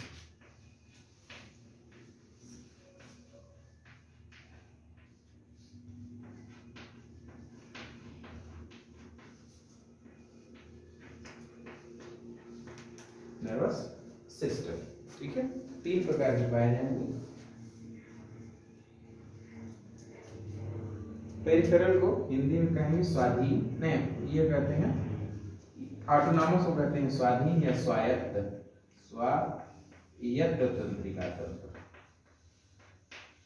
तंत्रिका तंत्र। स्वायत्त तंत्रिका तंत्र। पेरिफेरल का मतलब होता है परिधीय तंत्रिका तंत्र। जो परिधीय तंत्रिका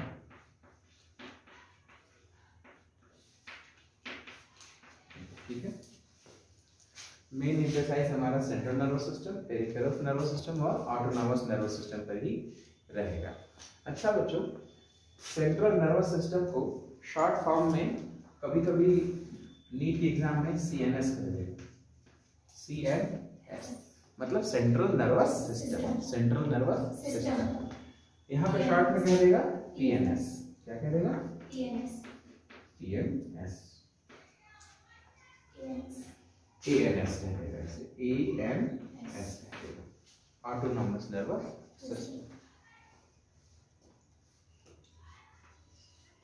अब बात करेंगे तंत्रिका तंत्र यानी कि केंद्रीय तंत्रिका तंत्र, सेंट्रल नर्वस सिस्टम के बारे में। सेंट्रल नर्वस सिस्टम के बारे में लिखिए इसमें, वह तंत्रिका तंत्र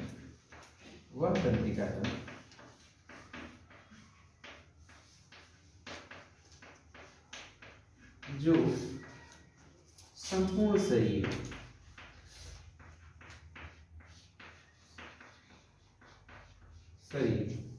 तथा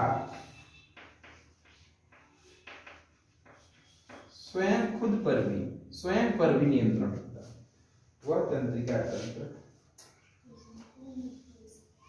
जो संपूर्ण शरीर तथा स्वयं तंत्रिका तंत्र पर भी नियंत्रण रखता हो। स्वयं तंत्रिका तंत्र पर भी नियंत्रण रखता है।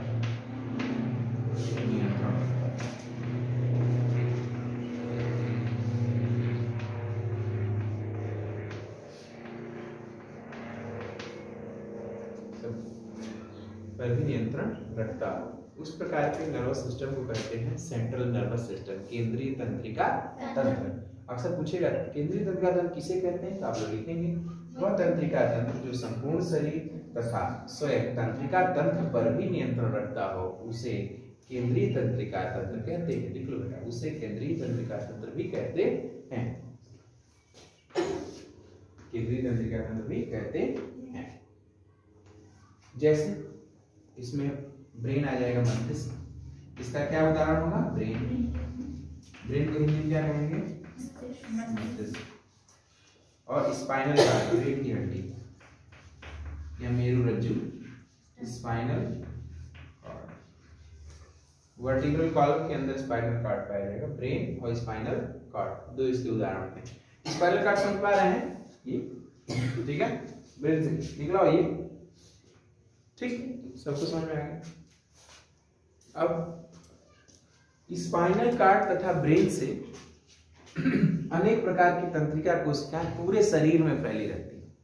स्पाइनल कॉर्ड तथा ब्रेन से अनेक प्रकार की कोशिकाएं पूरे शरीर में फैली रहती हैं। इस प्रकार की तंत्रिका तंत्र को पेरिफेरल न्यूरल सिस्टम कहते हैं, नर्वस सिस्टम कहते हैं। लिख लीजिए,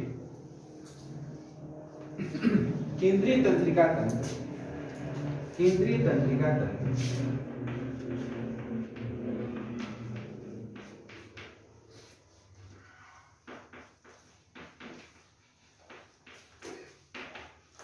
तंत्र। अब मैं इसमें कर दूंगा brain plus spinal cord, brain and spinal cord, bracket बंद, से अनेक प्रकार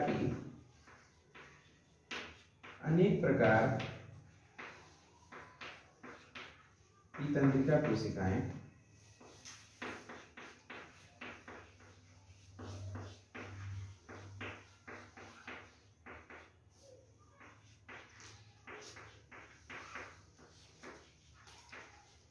पूरे शरीर में विभिन्न भागों में फैली रहती है। शरीर में विभिन्न भागों में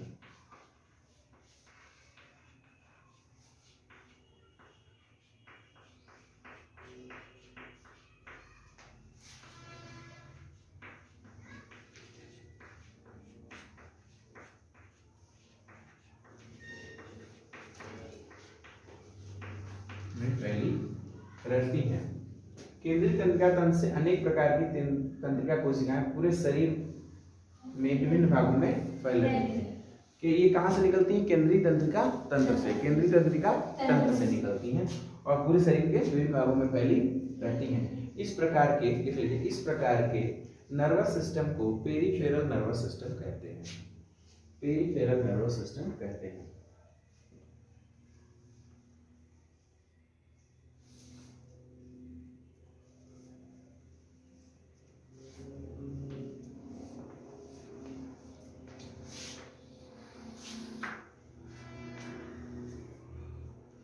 ठीक है, अब बात करेंगे हम लोग ऑटोनॉमस नर्वस सिस्टम। ऐसा विशिष्ट नर्वस सिस्टम, ऐसा विशिष्ट तंत्रिका तंत्र, ऐसा विशिष्ट तंत्रिका तंत्र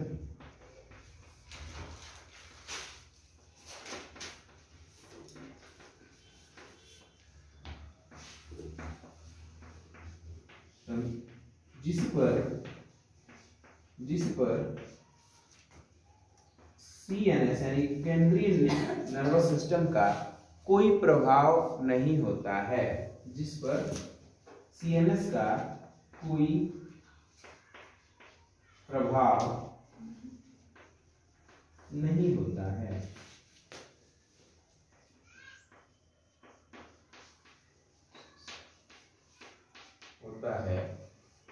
ऑटोनॉमस नर्वस सिस्टम कहा जाता है। ऑटोनॉमस नर्वस सिस्टम कहा जाता है। यह दो प्रकार के हो सकते हैं, सिंपैथेटिक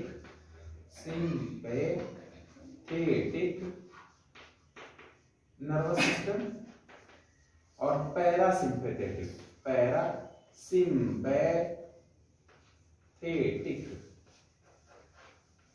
नर्वस सिस्टम। ठीक है, para PARA, SIM SYM, PATHETIC, parasympathetic nervous system.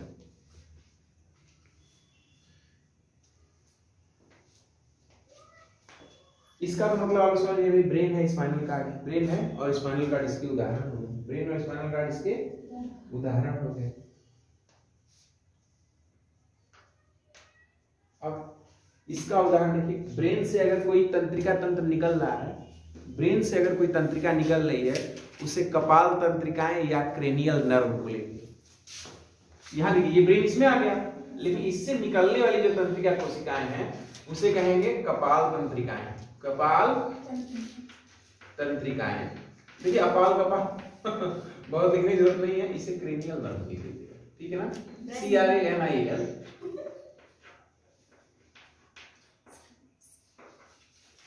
और स्पाइनल कार्ड से निकलने वाली देखिए कपाल तंत्रिका, क्रेनियल नर्व, कपाल तंत्रिका क्रेनियल नर्व, और मेरु रज्जु से निकलने वाली कोशिकाओं को मेरु रज्जु तंत्रिकाएं कहते हैं। स्पाइनल कार्ड का मतलब मेरु रज्जु, इससे निकलने वाली तंत्रिकाओं को मेरु रज्जु की तंत्रिकाएं कहते हैं। मेरु रज्जु तंत्रिकाएं, मेरु रज्जु तंत्रिकाएं।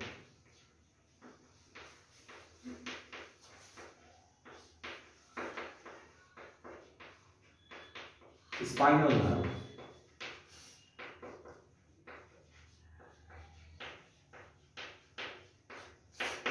Spinal nerve.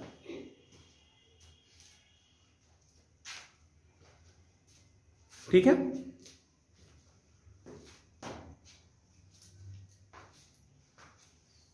Autonomous nervous system में जानते हो किसकी कोशिकाएं आ जाती हैं, कौन कौन से भाग आ जाते हैं?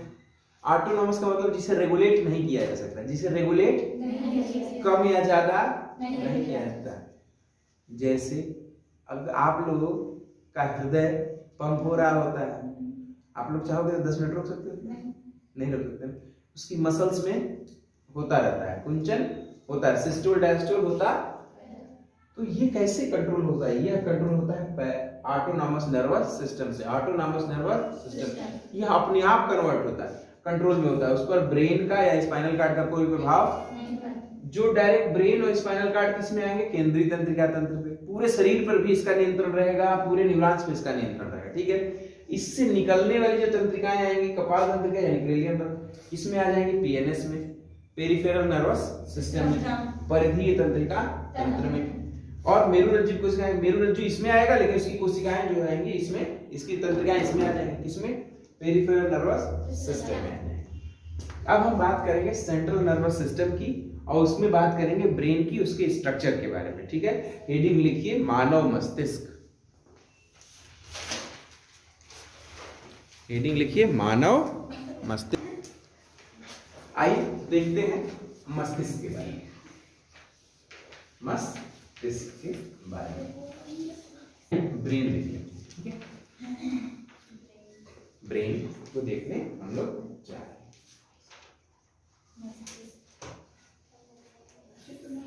बच्चों, जब सबसे पहली बार ब्रेन बना होगा, आप लोगों से भी पहले, अभी आप लोगों का तो बना नहीं है, जिसका बन गया होगा, बात समझ नहीं है, समझ गए।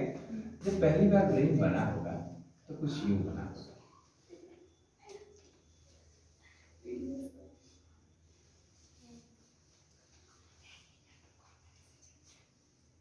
ब्रेन के 3 हिस्से रहे होंगे, ब्रेन के 3 हिस्से। पहले को लिखेंगे फोर ब्रेन, फोर ब्रेन। दूसरे मिडिल वाले को लिखेंगे मिड ब्रेन, और तीसरे को लिखेंगे hind brain, HIND, hind brain, ठीक है। वही है सर, कुछ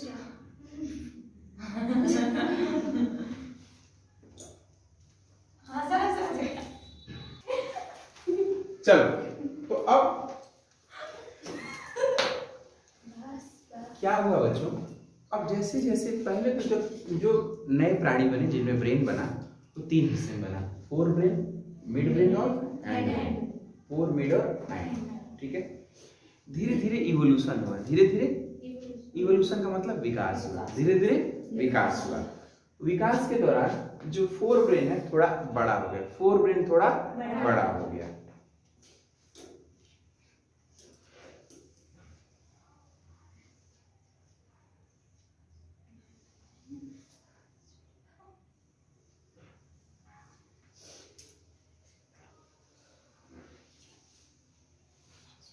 फोर ब्रेन थोड़ा बड़ा हो गया, यहाँ ऐसे एरो करके लिख देंगे, ड्यूरिंग इवोल्यूशन या विकास के दौरान, ड्यूरिंग इवोल्यूशन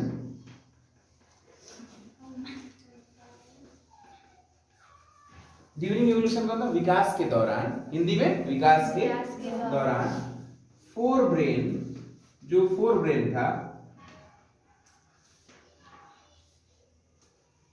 बिकम इनलार्जर, बिकम माने हो गया, इनलार्जर कितना, थोड़ा बड़ा हो गया। इनलार्ज का मतलब बड़ा होना, बिकम इनलार्जर, ठीक है। 4 ब्रेन बिकम इनलार्जर,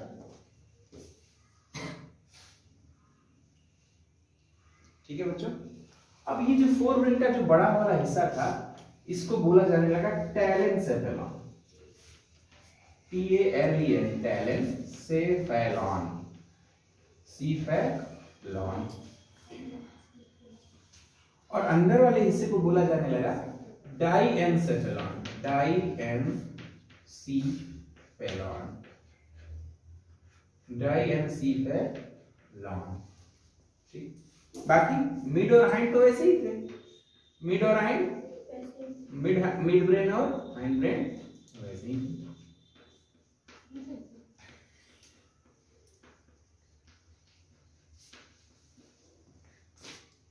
तो अगर हम बात करें, ये टेलेनसेफेलॉन और डाइएनसेफेलॉन मिलकर क्या बना रहे थे, 4 ब्रेन। 4 ब्रेन की तो हिस्से हैं, क्लियर है यहाँ तो सबको।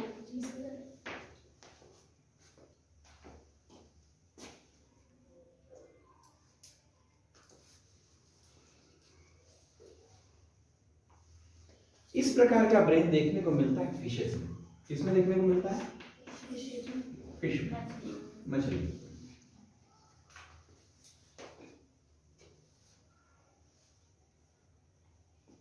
ठीक है बेटा, समझ में आया।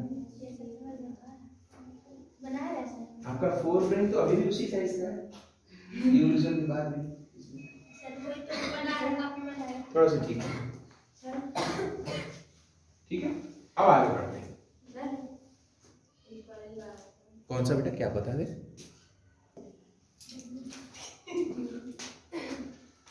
ब्रेन जब डेवलप हुआ, शुरू से बता देते हैं, ब्रेन जब डेवलप हुआ तो 3 हिस्से बने, फोर ब्रेन, मिड ब्रेन और हाइंड ब्रेन, ठीक। अब विकास हुआ, ड्यूरिंग इवोल्यूशन मतलब विकास के दौरान फोर ब्रेन बिकम एनलार्जर, ये जो फोर ब्रेन है ये वाला हिस्सा बिकम एनलार्जर, बिकम एनलार्जर, बाकी सब उसी साइज के हैं, बाकी सब उसी साइज के हैं। तो एनलार्ज होने को दो हिस्सों में बढ़ गया, कौन सा? Fore brain. फोर ब्रेन कितने हिस्सों में बढ़ गया? दो हिस्सों में। पहला बढ़ गया टेलेनसेफेलॉन जो बड़ा हिस्सा था, उसके अंदर एक छोटा हिस्सा आ गया, वो था डायएनसेफेलॉन, डायएनसेफेलॉन, ठीक है। फिर बाकी मिड ब्रेन और हाइंड ब्रेन वैसे ही थे। इस प्रकार का ब्रेन पाया जाता है फिशेस के अंदर, ठीक है। एक ऐसा आता है ना ट्रॉली बैग, एक के उस बड़े वाले के अंदर छोटा वाला, फिर उसके अंदर भी छोटा वाला। अरे लोग बर्तन खरीदते हैं ना, बड़े वाले के अंदर छोटा वाला, बड़े वाले के अंदर छोटा वाला। भगवान भी जान गए थे हम लोगों को, बड़े वाले के अंदर छोटा दे दो, 2-3 करना पड़ेगा उनको, तभी तो ठीक। आगे अब डेवलप हो रहा है हम लोगों का ब्रेन, अब डेवलप हो रहा है हम लोगों का ब्रेन, महान दिमाग, ठीक है। बना दें।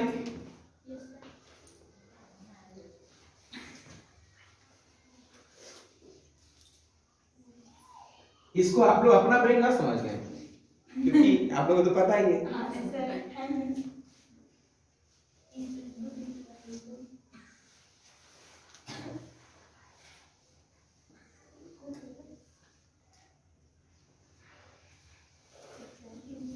क्या हुआ और विकास हुआ, तो ये टेलेनसेफेलॉन है, ये बहुत बड़ा हो गया, टेलेनसेफेलॉन है बहुत बड़ा हो गया, और वो बड़ा हो करके इतना बड़ा हो गया कि वो हाइंड ब्रेन तक आ गया, हाइंड ब्रेन तक आ गया, हाइंड ब्रेन तक आ गया। है वही चीज अभी। ये क्या है बड़ा वाला हिस्सा, नाम बता सकता है कोई? टेलेंट। ये क्या है? डायएनसेफेलॉन, डायएनसेफेलॉन भैया, डायन नहीं, डायएनसेफेलॉन, ठीक है। आप लोग डायन डायन बोल रहे हैं ना, ठीक नहीं वे भूत प्रेत से ऐसा कोई बात सुनने में लगे ओझा हो गए आप।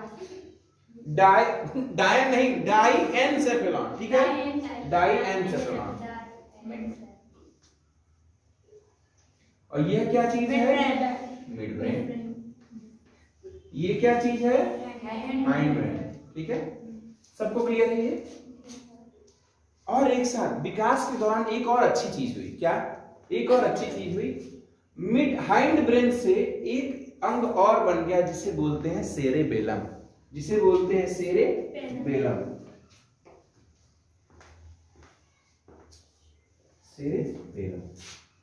ये हाइंड ब्रेन से थोड़ा डेवलप हो गया है, हाइंड ब्रेन से थोड़ा डेवलप हो गया। सेरेबेलम, बे डबल एल यू एम। मैं इसको थोड़ा छोटा करके लिख देता हूँ,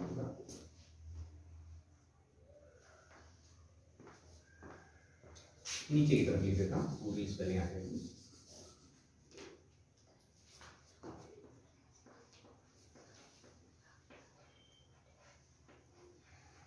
ये है सेरेबेलम, ठीक है, सेरेबेलम।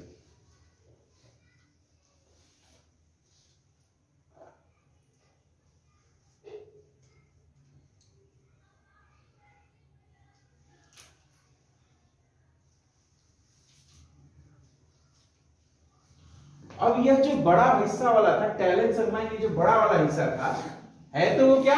टेलेनसेफेलॉन है, तो क्या ये टेलेनसेफेलॉन, लेकिन अब इसका नाम वो बदल के किया जा चुका है सेरेब्रम, सेरेब्रम,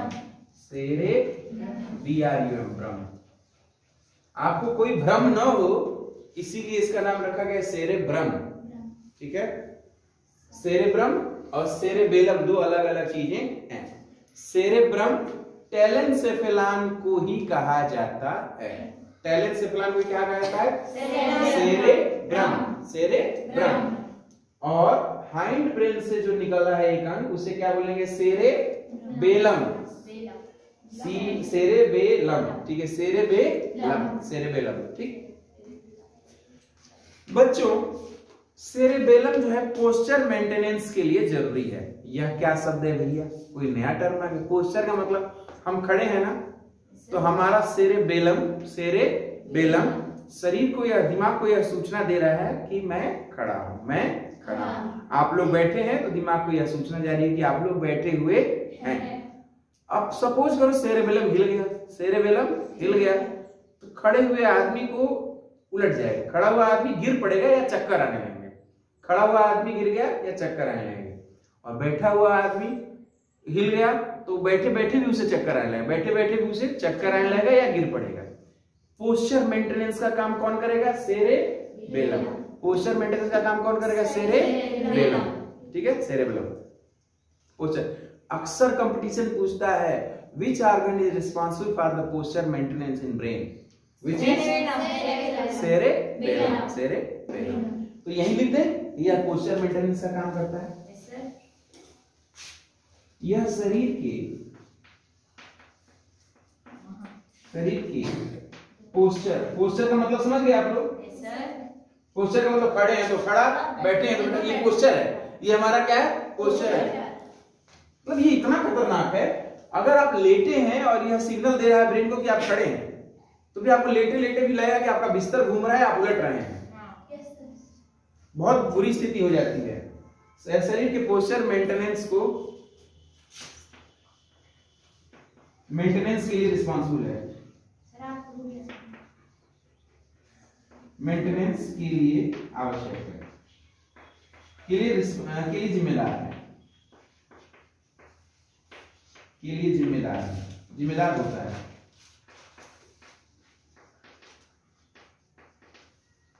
शरीर के पोस्चर मेंटेनेंस के लिए जिम्मेदार होता है।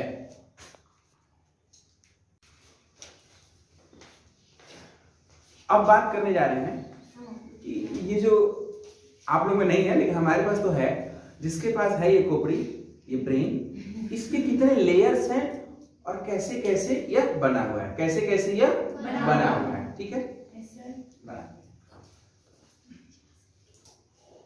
सबसे पहले ये तुम्हारी ठीक है, क्लियर है भैया? बेटा बेटा शांति शांति, यहां से बनाते हैं ताकि उधर ब्रेन बना सके। यह देखिए, ये हाइंड ब्रेन, ये मिड ब्रेन। अभी पहले तो ये मिड बनेगा ना, पहले क्योंकि टेलेंसेफेरम तो सेरेब्रम में कन्वर्ट हो चुका है, टेलेंसेफेरम तो सेरेब्रम में। अब सेरेब्रम में कितने लेयर्स पाए जाते हैं, कितनी सतह का बना हुआ है सेरेब्रम, कितनी सतह का बना हुआ है यह सेरेब्रम, ठीक है। सेरेबेलम नहीं बेटा, सेरेब्रम, सेरेब्रम वो कितनी सतह का बना हुआ है।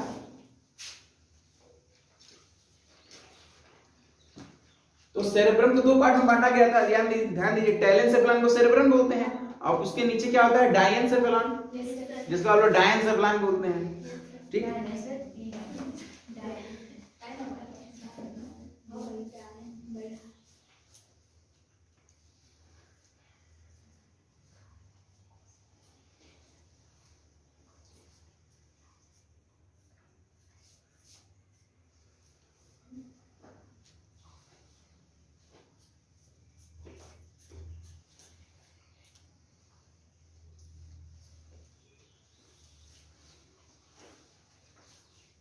ठीक है, दिखाई दिया?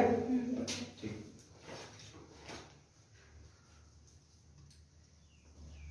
सेरेब्रम को बच्चों 3 लेयर्स में बांट दिया गया। सेरेब्रम को 3 लेयर्स में बांट दिया गया, 3 सतहों में बांट दिया गया, ठीक है। जो सबसे बाहर की सतह है उसे ड्यूरामीटर या ड्यूरामेटर कहते हैं। फिर बीच वाली को अरेचिनिड्स, और तीसरे को बड़ा बढ़िया नाम है, आप लोग सुनोगे तो अच्छा लगेगा आप लोगों को, पीआर मैटर, ठीक है। इतने से खुश होने की आवश्यकता नहीं थी, पीआर मैटर, ठीक है।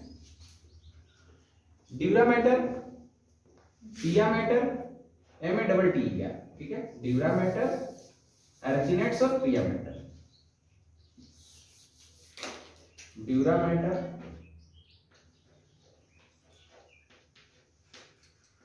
एर्चिनेट्स और पिया मैटर। पिया मैटर। आगे तो अब हम सबसे ऊपर का ड्यूरा मैटर बनाने वाले हैं। सबसे ऊपर का ड्यूरा मैटर।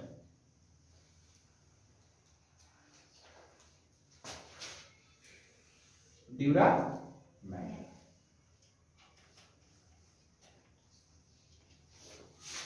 क्या नाम लिखेंगे इसको?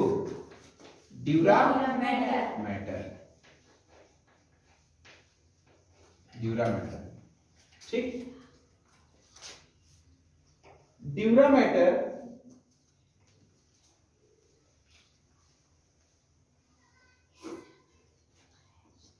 के नीचे पाया जाएगा अरेचिनिड्स। अरेचिनिड्स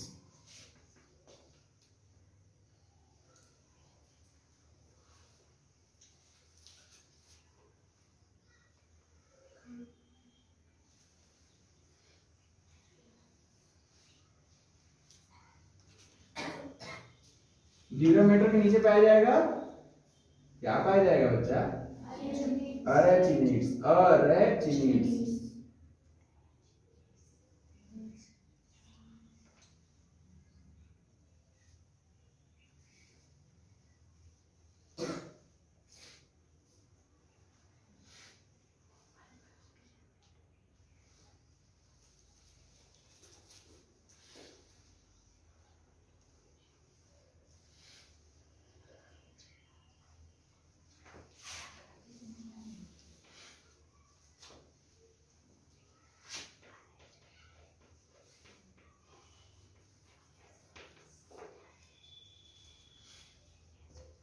ठीक है। ड्यूरा मैटर नीचे पाया जाएगा अरेचिनिड्स।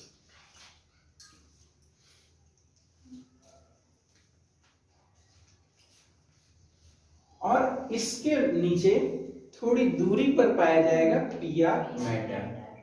ठीक है, थोड़ी दूरी पर पाया जाएगा पिया मैटर।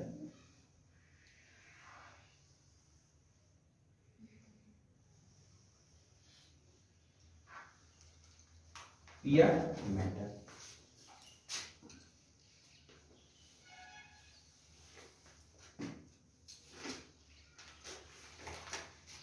येलो कलर से इस साइड लिख रहे हैं इसको, ठीक है। पिया मैटर।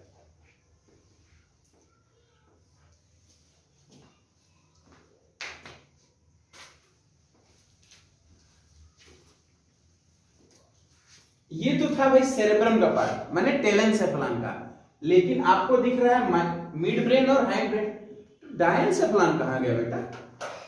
डायनसेफलान बचा है ना? बचा है कि नहीं बचा है? देखो मैं इसीलिए पूछ रहा हूं। टेलेनसेफलान को सेरेब्रम बोलते हैं, टेलेनसेफलान को सेरेब्रम बोलते हैं। और उसके नीचे पाया जाएगा डायनसेफलान, फिर मिड ब्रेन, फिर हाइंड ब्रेन। हमने बना दिया 3 लेयर का बना हुआ क्या है? सेरेब्रम, यानी कि टेलेनसेफलान। तो बचा क्या? मिड ब्रेन बच गया, हाइंड ब्रेन बच गया। तो बचा क्या? 2 पार्ट बचे हुए हैं। एक बचा हुआ है अपना क्या? डायनसेफलान। अरे तुम लोग तो डायन बोल दो, डायनसेफलान, ठीक है। हिंदी में डायन एक साथ बोलते हैं, लेकिन जब लिखना तो डायन लिखना बेटा, डायनसेफलान। और एक अंग और बचा हुआ है सेरेबेलम। एक और अंग बचा हुआ है सेरेबेलम। तो अब ये बना दिया जाए आप लोगों का डायनसेफलान। डायनसेफलान बन गया, डायनसेफलान। बच्चों अब डायनसेफलान में 3 चीजें पाई जाती हैं। डायनसेफलान में 3 चीजें पाई जाती हैं, थैलेमस, हाइपोथैलेमस और पिट्यूटरी ग्लैंड। डायनसेफलान में डायनसेफलान में 3 चीजें पाई जाएंगी। थैलेमस, कल पढ़ाया जा चुका है थैलेमस। जिन लोगों ने वीडियो देखा होगा उनको पता होगा। थैलेमस, हाइपोथैलेमस और पिट्यूटरी। थैलेमस, हाइपोथैलेमस और पिट्यूटरी।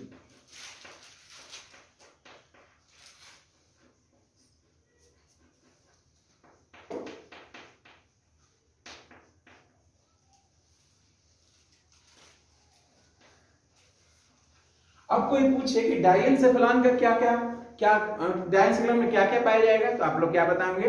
पहला थैलेमस, हाइपोथैलेमस और पिट्यूटरी ग्लैंड। थैलेमस, हाइपोथैलेमस और पिट्यूटरी ग्लैंड पाई जाती है डायएन्सेफेलॉन के अंदर, डायएन्सेफेलॉन के अंदर।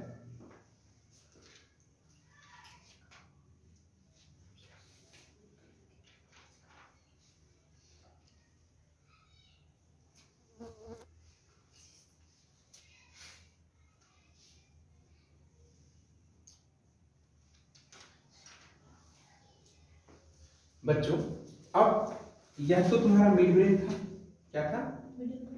Mid brain. यह है हाइंड ब्रेन, यह है हाइंड ब्रेन। हाइंड ब्रेन भी 3 पार्ट में विभाजित हो जाता है, 3 पार्ट में।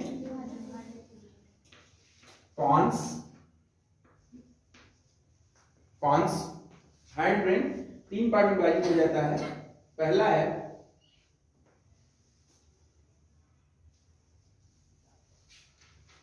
पॉन्स, सेरेबेलम और मेडुला ऑब्लांगेटा। पॉन्स, सेरेबेलम और मेडुला ऑब्लांगेटा, मेड्यूला ओब्लांगेटा।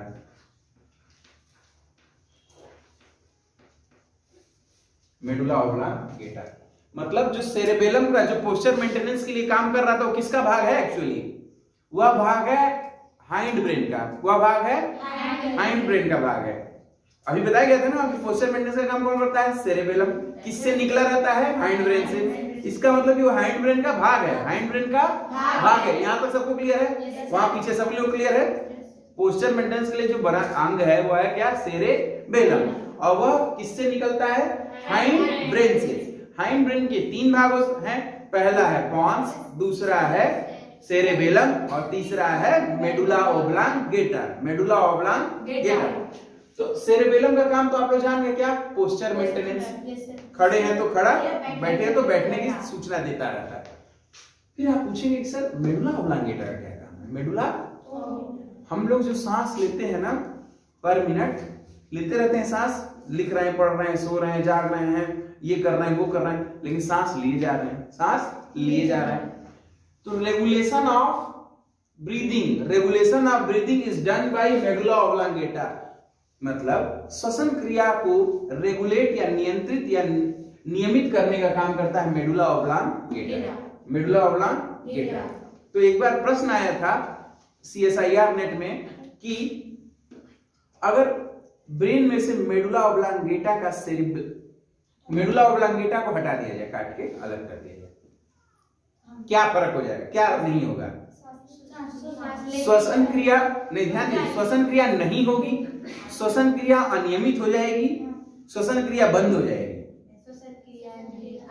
अनियमित होगी। श्वसन क्रिया होती तो रहेगी लेकिन क्या होगा? अनियमित हो जाएगी। और ध्यान दीजिए, पहला और तीसरा ऑप्शन तो एक ही था ना, बंद हो जाएगी या नहीं होगी, एक ही बात होती। श्वसन क्रिया क्या हो जाएगी? अनियमित। ये रेगुलेट करने का काम करता है। रेगुलेटर क्या करता है? नियमित करता है, कम या ज्यादा करने का काम करता है, ठीक है। और हम लोग स्विच को बंद कर देते हैं तो खेल खत्म, बंद हो जाता है, ठीक। मेडुला ऑब्लांगेटा ब्रीथिंग को यहां लिख लीजिए। पहला सेरेबेलम को लिख देते हैं पोस्चर मेंटेनेंस, फिर से लिख देता हूं एक बार, पोस्चर मेंटेनेंस का काम, मेंटेन करने का काम करता है। और दूसरा मेडुला ऑब्लांगेटा क्या कहता है? रेगुलेशन ऑफ ब्रीथिंग, श्वसन को नियमित करने का। शुक्रिया। मेडुला ऑब्लांगेटा किसका काम करता है? रेगुलेटर का काम करता है। किसके रेगुलेटर का? सांस के, श्वसन के रेगुलेशन का काम, श्वसन क्रिया को नियमित करने का कार्य करता है। श्वसन क्रिया को नियमित करने का काम करता है। Regulation of breathing, regulation of breathing. Breathing मतलब श्वसन।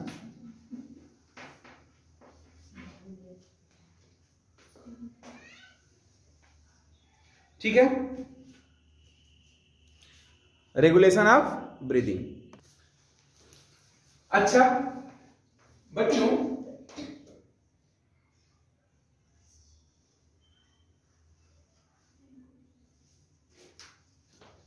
इस पूरे ब्रेन की रक्षा के लिए कोई सिस्टम बना है। आप यहां देखिए,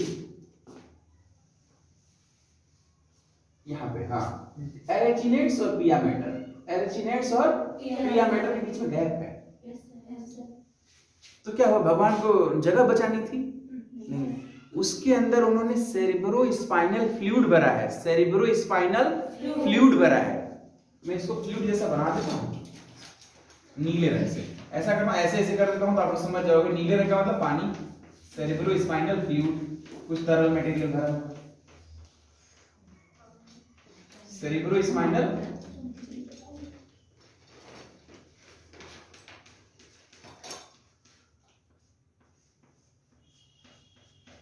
ये जो नीले रंग का है यहां से, ठीक है, ये जो ब्लू कलर का है वो है सेरिब्रो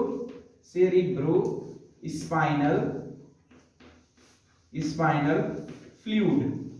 ऐसा फ्लूइड का मतलब तरल पदार्थ जो सेरिब्रल और स्पाइनल कार्ड को सुरक्षा प्रदान करता है। सेरिब्रम और स्पाइनल कार्ड को सुरक्षा मतलब कुल मिला के मस्तिष्क को सुरक्षा प्रदान करता है। किसके किसके बीच में पाया जाएगा? ड्यूरा मैटर और पिया मैटर के बीच में, ड्यूरा मैटर और पिया मैटर के बीच में।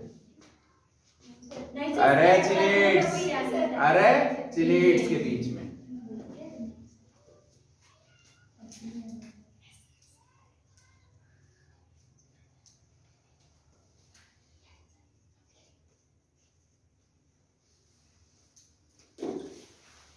चलो नोट कर लो, ये कहां पाया जाएगा? यह अरेचिनेट्स एवं पिया मैटर के बीच में पाया जाता है। मैटर के बीच में पाया जाता है। बीच पाया जाने वाला द्रव है, जाने वाला द्रव है जो बाहरी झटकों से ब्रेन की रक्षा करता है। जो बाहरी आघातों, झटकों को हिंदी में सही में आघातों से ब्रेन की रक्षा करता है। ब्रेन की रक्षा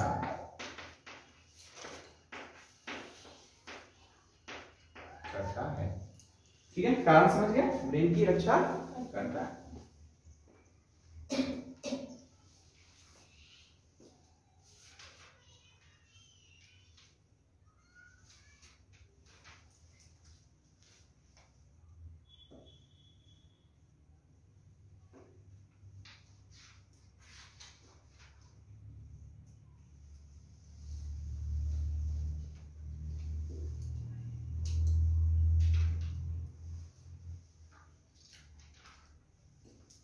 ब्रेन की रक्षा करता है।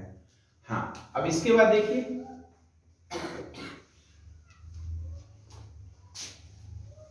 पिया मैटर, ठीक है, पिया मैटर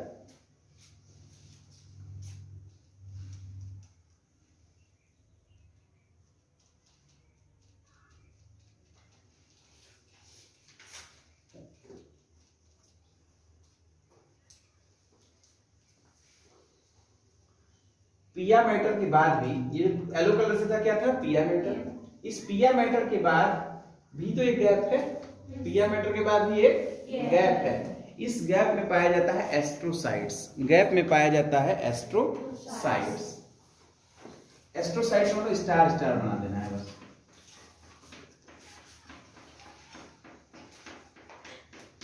यानी कि ये ऐसे ऐसे ऐसे ऐसे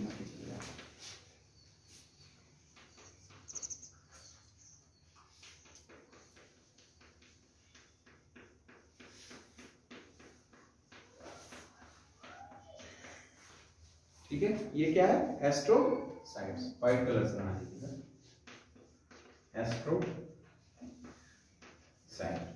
बच्चों यह पिया मैटर के बाद पाया जाता है, पिया मैटर के बाद पाया जाता है, मतलब पिया मैटर और डायएन्सेफेलान के बीच में, पिया मैटर और डायएन्सेफेलान के बीच में। फिर पिया मैटर के बाद आगे क्या पाया जाएगा? तो सेरिब्रोस्पाइनल फ्लूइड, सेरिब्रोस्पाइनल फ्लूइड। उसके बाद क्या पाया जाएगा? इसके बाद पाया जाएगा अपना अरेचिनेट्स। क्या पाया जाएगा? उसके बाद पाया जाएगा ड्यूरा मैटर। उसके बाद पाया जाएगा ड्यूरा मैटर। एस्ट्रोसाइट्स का क्या काम है? एस्ट्रोसाइट जो है ब्लड ब्रेन बैरियर बनाता है। ब्लड ब्रेन बैरियर क्या काम है, क्या नाम, ब्लड से देखो, ब्लड और ब्रेन का बैरियर बनाता है। ब्लड और ब्रेन का, यानी कि ब्रेन में ब्लड नहीं होता, ब्रेन में ब्लड सिर्फ बिजली पर काम चल जाता है, सिर्फ बिजली पर काम चलता है। इलेक्ट्रिकल इंपल्स संवेदना तंत्रिकाओं से काम चलता है। उसमें संवेदना तंत्रिका तो है, लेकिन कोई ब्रेन के अंदर कोई भी ब्लड नहीं पाया जाता है। ब्रेन के अंदर कोई भी ब्लड नहीं पाया जाता है। ठीक है, तो अगर हम कोई खून में जहर का इंजेक्शन दें तो हमारे सारे अंग मर जाएंगे, सारे अंग मर जाएंगे, लेकिन ब्रेन नहीं मरेगा, ब्रेन नहीं मरेगा। तो फिर फाइनल डेथ कैसे डिक्लेयर करते हैं? आप किसी को ले गए, कैसे कहा जाता है कि वो फाइनल डेथ है, मर गया, मृत घोषित कैसे किया जाता है? ना सांस नहीं, हार्ट की स्पंदन को नहीं नापा जाएगा। Brain death is called as final death. Brain death is called as final death.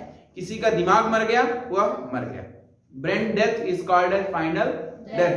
अगर कोई व्यक्ति, कभी कभी क्या होता है, धड़कन चल रही होती है लेकिन ब्रेन डेड हो जाता है, ब्रेन डेड हो जाता है। एक बार ब्रेन डेड हो गया, impossible to survive, impossible to, कुछ ही देर में ये भी खत्म हो जाए, कुछ देर में ये भी खत्म, हार्ट की बीटिंग भी समाप्त हो जाएगी। क्यों? क्योंकि वो तो ऑटोनॉमस है, ऑटोनॉमस कुछ देर में एनर्जी मिलना बंद हो जाएगी, धीरे धीरे वो खत्म हो जाएगा। तो हम लोग बताए थे एस्ट्रोसाइट, यहां लिख लीजिए, यह ब्लड ब्रेन बैरियर बनाता है, यह ब्लड ब्रेन बैरियर बनाता है, ब्लड ब्रेन बैरियर का निर्माण करता है।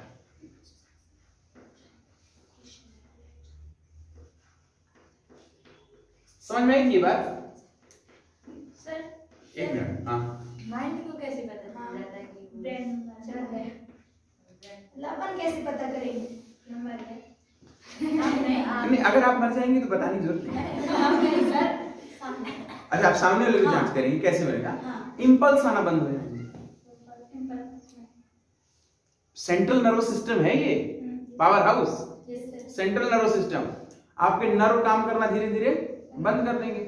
तो यहाँ पे क्या है, स्कैनर लगाया जाता है। क्या किया जाता है? स्कैनर लगाया जाता है। अगर कोई स्कैन में इंपल्स नजर आए तो मान लिया जाता है कि अभी सर्वाइव करेगा। ठीक, कई बार देखा जाता है कि कुछ झटका ले रहा है, क्या इंपल्स आ रहे हैं। कुल मिला के यही चेक करना है कि इंपल्स आ रहे हैं तो ब्रेन जिंदा है, नहीं आ रहे हैं तो मामला खत्म है। हालांकि आप लोगों में कम आ रहा है, अगर जांच किया जाए तो ज्यादातर लोग तो खत्म ही माने जाएंगे। ऐसा नहीं, थोड़े बहुत तो इंपल्स आ ही रहेंगे, थोड़े बहुत तो इंपल्स। आप लोग पढ़ाई में भले इंपल्स ना आए, लेकिन बाकी चीजों में तो बहुत सारे इंपल्स आएंगे। वीडियो चला दो तो एकदम तरंगे आ जाएंगे बहुत सारे, नहीं गाना वाना सुना दिया तो इस तरह से माना जाता है। जिसमें इंपल्स नहीं आ रहे हैं, brain death is called as final death. Brain death is called as final death. होगा मिटा नहीं बेटा, जल्दी करो, बहुत बढ़िया ब्रेन का हिस्सा बचा हुआ है और 3:47 हो गए। तो क्या आज 2-3 घंटे की वीडियो जाएगी बच्चों? अब देखो, पढ़ने जाने के वास्तव में ब्रेन, ये जो अपना खोपड़ी है, इसका स्ट्रक्चर होता क्या है? बॉक्सिंग ग्लव्स की तरह होता है। कैसा होता है? बॉक्सिंग ग्लव्स देखा है या पिक्चरों में देखा है? उसमें एक अंगूठा रहता है, कैसे रहता है? रियल में देख लिया? हाँ देख लिया। हाँ ठीक है। तो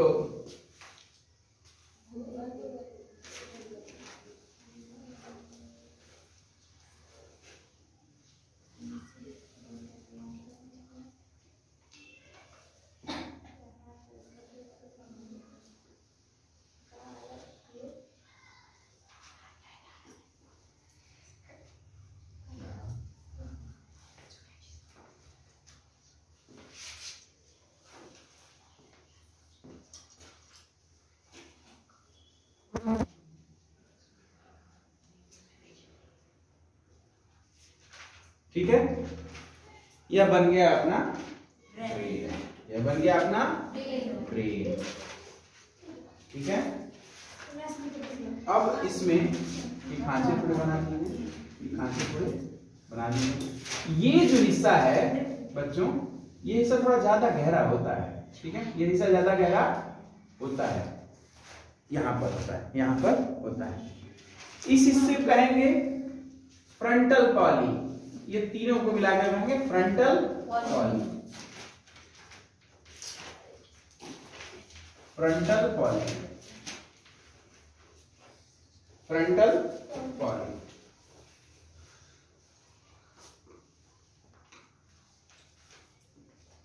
अब जान के ज्यादा इंटरेस्ट आएगा जब मैं बताऊंगा कि इसका कार्य क्या होता है। फ्रंटल पॉली रिस्पॉन्सिबल होता है मोटर कंट्रोल, चलने फिरने के लिए। किसके लिए रिस्पॉन्सिबल होता है? चलने फिरने, motor control. Responsible for motor control, motor control पहला। अब दूसरे और तीसरे में आपको तो आनंद आ जाएगा। यह रिस्पॉन्सिबल होता है आपकी पर्सनालिटी के लिए। किसके लिए रिस्पॉन्सिबल होता है? आपके व्यक्तित्व के लिए। किसके लिए? पर्सनालिटी के लिए। तीसरे में तो मजा ही आ जाएगा। यह रिस्पॉन्सिबल होता है आपके बिहेवियर के लिए। अच्छा लगा सुन के? यह रिस्पॉन्सिबल होता है आपके बिहेवियर के लिए। आपका बिहेवियर कैसा होगा, इसके लिए कौन रिस्पॉन्सिबल है? Frontal poly.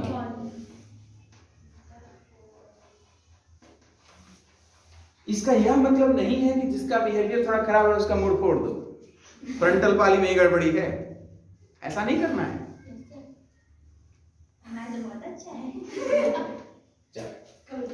ठीक है, ये लिखिए, समझ गया? अच्छा, ये जो बच्चों गैप दिख रहा है, ये गैप दिख रहा है ना, इसको बोलेंगे central sulcus. Central sulcus, central sulcus.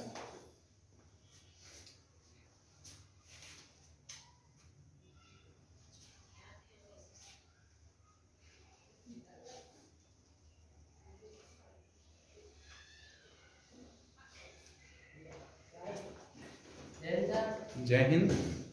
आइए, अब यह जो दूसरा हिस्सा है बच्चों, इसे कहते हैं पेराइटल पॉली या पेराइटल लोब। पेराइटल लोब या पेराइटल पॉली, पेराइटल लोब या पेराइटल पॉली। इसे भी फ्रंटल लोब या फ्रंटल पॉली कह सकते हैं। फ्रंटल लोब या फ्रंटल पॉली बोल सकते हैं। बच्चों, यह रिस्पॉन्सिबल होता है सोमैटोसेंसरी ऑर्गन के लिए। सोमैटोसेंसरी ऑर्गन होता है। जोमैटो नहीं जी, सोमैटोसेंसरी, सेंसरी ऑर्गन। क्या मतलब? ये रिस्पॉन्स होता है टच, पेन और प्लीजर के लिए। टच, पेन और प्लीजर के लिए। टच, पेन और प्लीजर के लिए। टच, पेन और प्लीजर के लिए रिस्पॉन्सिबल होता है।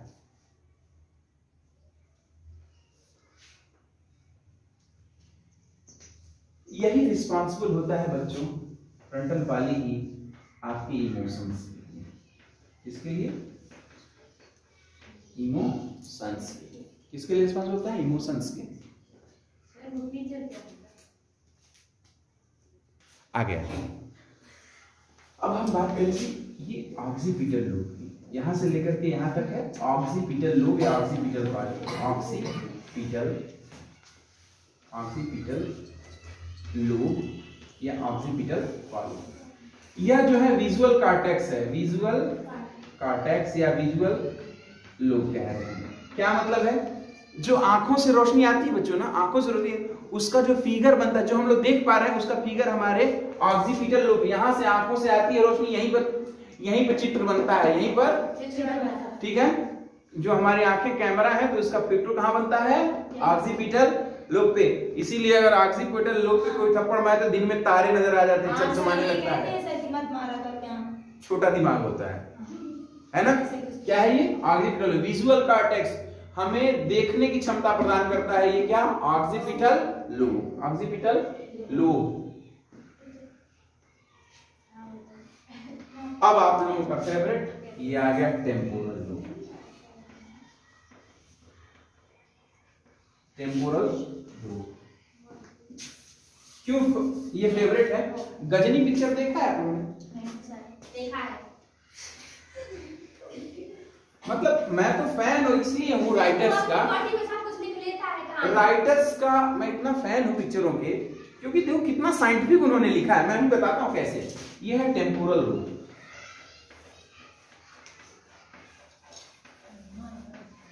क्या है ये?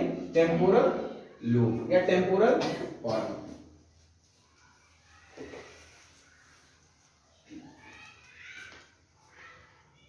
सूंघने की क्षमता इसी से आती है। सूंघने की क्षमता इसी से आती है। शॉर्ट टर्म मेमोरी इसी से होता है। शॉर्ट टर्म मेमोरी के लिए रिस्पॉन्सिबल टेम्पोरल लोब। सूंघने की क्षमता इससे आता है, ठीक है। सुनने की क्षमता भी इसी से होती है। तो हम लिख लें रिस्पॉन्सिबल फॉर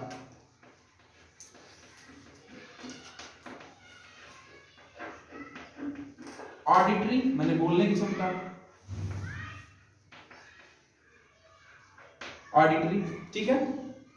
स्मेल, मैंने सूंघने की क्षमता।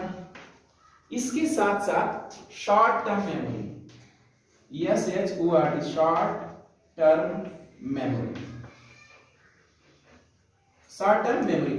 बच्चों उस पिक्चर में क्या हुआ कि एक्टर को एक रॉड से मारा गया कि उसका टेम्पोरल लोब कट गया। टेम्पोरल लोब ऐसे उसने ना बाल कटवाया हुआ था, ऐसे उसने एक्चुअली बाल की डिजाइनिंग ऐसा किया गया था ताकि यह पता चल सके कि उसका टेम्पोरल लोब में चोट लग गई है। टेम्पोरल लोब में चोट लग गई।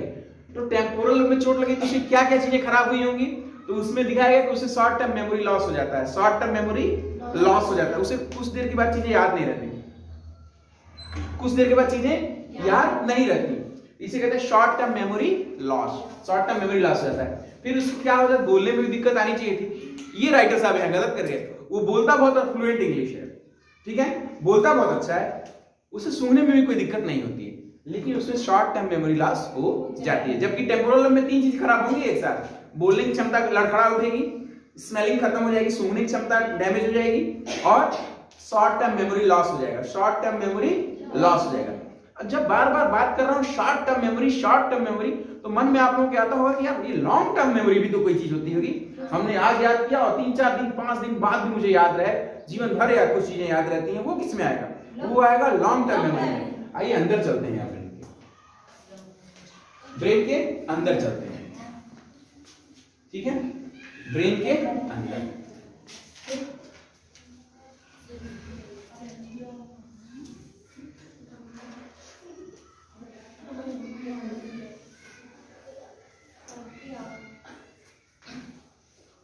लॉन्ग टर्म मेमोरी के ब्रेन के अंदर चलना पड़ेगा, ठीक है। एक हिस्सा, ये दूसरा हिस्सा। बच्चों ये जो बड़ा वाला हिस्सा है इसे बोलेंगे limbic system. Limbic system, limbic system सबको दिखाई दे रहा है ना? Limbic system.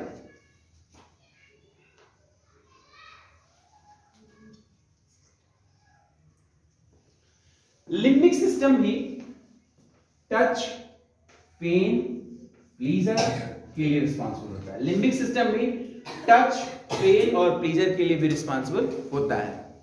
लिम्बिक सिस्टम मतलब ये देखो अंदर ब्रेन के अंदर 3 हिस्से, एक है लिम्बिक सिस्टम, ये टच, ये पेन और ये प्लीजर के लिए भी रिस्पॉन्सिबल होता है। ये छोटा वाला हिस्सा क्या है? ये छोटा वाला हिस्सा क्या है? ये छोटा वाला हिस्सा है हिप्पोकैम्पस। ये छोटा वाला जो हिस्सा यहाँ दिख रहा है ना बच्चों, ये वाला थोड़ा इसे कलर कर दें, बहुत ही इंटरेस्टिंग है ये। इधर नहीं बनाना है, इधर तो कुछ और बनाना है। घंटी लगी क्या? 4:11 होगा, बस 1 मिनट। ये है हिप्पोकैम्पस। ये क्या है? हिप्पोकैम्पस। ये रिस्पॉन्सिबल होता है लॉन्ग टर्म मेमोरी के लिए। लॉन्ग टर्म मेमोरी के लिए मतलब लंबे समय तक कोई चीज याद रखनी है तो कहां सेव होगी? हिप्पोकैम्पस में। हिप्पोकैम्पस में लॉन्ग टर्म मेमोरी के लिए लंबे समय तक रखना है तो किसमें सेव होगी? हिप्पोकैम्पस में। कोई चीज लंबे समय तक हमारे ब्रेन में सेव है तो किसमें सेव हुई है? हिप्पोकैम्पस में। कोई छोटे कुछ देर के लिए सेव करना है तो किससे सेव होगी? टेम्पोरल में। हाँ, टेम्पोरल लोब में सेव होगी। किसमें सेव होगी? टेम्पोरल लोब में। अब बात करेंगे ये आगे जो अंगुली जैसी संरचना बेटा, ये बड़ा इंटरेस्टिंग, मैंने आपको सुबह बताया था, इसको कहते हैं एमाइगडेला। एमाइगडेला, एमाइगडेला। ये डर के लिए रिस्पांसिबल है, किसके लिए? डर यानी कि फियर के लिए। एमाइगडेला क्या करेगा? हिप्पोकैम्पस के बाद का जो एरिया है उसे कहते हैं एमाइगडेला। कुछ नहीं, ये डर के लिए रिस्पांसिबल है। वैज्ञानिक ने क्या किया, अच्छा ये डर के लिए, कैसे देखते हैं इसका क्या काम है? इसने एमाइगडेला को काट दिया, ठीक है, और चूहे पर रिसर्च किया। उन्होंने एमाइगडेला काट के ब्रेन को फिर से पैक कर दिया। और अब बिल्ली आई, आमतौर पे बिल्ली को देख के चूहा क्या होता है, 9 2 11 हो जाता है, भाग जाता है। लेकिन जब एमाइगडेला नहीं था तो बिल्ली और चूहा मुस्कुरा रहा था। आजा, और मौसी क्या हाल चाल है? तुम भाग नहीं रहे हो, भाग नहीं रहे हो? मैं कहा कि नहीं, मैं क्यों भागूंगा? क्योंकि अच्छा तो ये लो, एक पंजा मारा, चूहा मर गया। इसका मतलब क्या है? एमाइगडेला किसके लिए रिस्पांसिबल है? डर के लिए। एमाइगडेला किसके लिए रिस्पांसिबल है? डर के लिए। ठीक, अब अंदर, इसके अंदर चला जाए। ये तो हुआ भाई हमारे ब्रेन का। अब मिड ब्रेन का कुछ हिस्सा बेटा, मिड ब्रेन का कुछ हिस्सा और पूरा हाइंड ब्रेन, पूरा हाइंड ब्रेन ऐसे है। ये मिड ब्रेन का कुछ हिस्सा, देखो कुछ हिस्सा ऊपर है ना मिड ब्रेन का, इसके ऊपर है ना कुछ हिस्सा, ध्यान दे रहे हैं आप लोग? तो ये मिड ब्रेन का कुछ हिस्सा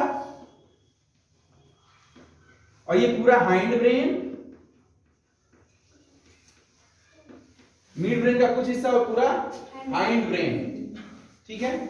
और हाइंड ब्रेन से और क्या निकलेगा? यहाँ पे एक पीले रंग का सेरेबेलम। क्या निकलेगा? Cerebellum, cerebellum. इसी हाइंड ब्रेन में 3 पार्ट हो जाते हैं, पॉन्स, पॉन्स, ये सेरेबेलम, सेरेबेलम, BALUM, बेलम। और तीसरा हिस्सा क्या हो जाता है? Pons cerebellum, medulla oblongata, medulla, very good बेटा, मेडुला ओब्लांगेटा, ओब्लांगेटा। और ये किसके लिए रिस्पांसिबल है? ब्रीथिंग के लिए, ब्रीथिंग के रेगुलेशन के लिए, ब्रीथिंग रेगुलेशन। किसके लिए? ब्रीथिंग रेगुलेशन, ठीक, breathing regulation. Cerebellum posture maintenance के लिए रिस्पांसिबल होता है।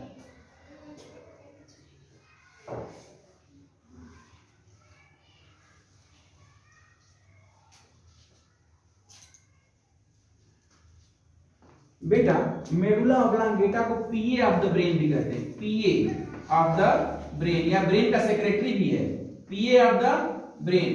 क्योंकि जब साइकिल चलाते समय अचानक कुत्ते का पिल्ला सामने आया तो ब्रेक अपने आप लगा ना, तो यह इंफॉर्मेशन एक बार आप कुत्ते के पिल्ले पे चढ़ाएंगे होंगे या किसी के ऊपर चढ़ाए होंगे तो पता होगा कष्ट होता है।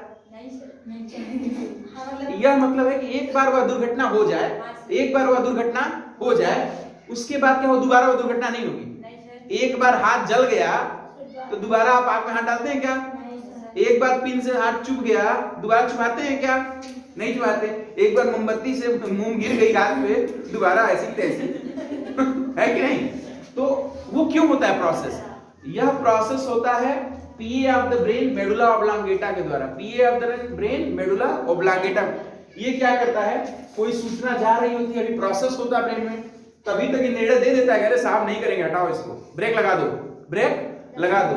मतलब ये कभी कभी कुछ ऐसी एक बार घटना घट जाती है तो दोबारा वो प्रोसेस करने के लिए ब्रेन में नहीं भेजता, वो खुद ही कर देता, हाँ ठीक है निर्णय लो, ठीक है निर्णय ले लो, ब्रेक लगा दो, आग से हाथ निकाल लो, ठीक। This is all about brain. I hope कि आपको बहुत मजा आया होगा इसको सीखने में और समझ में भी आ गया होगा।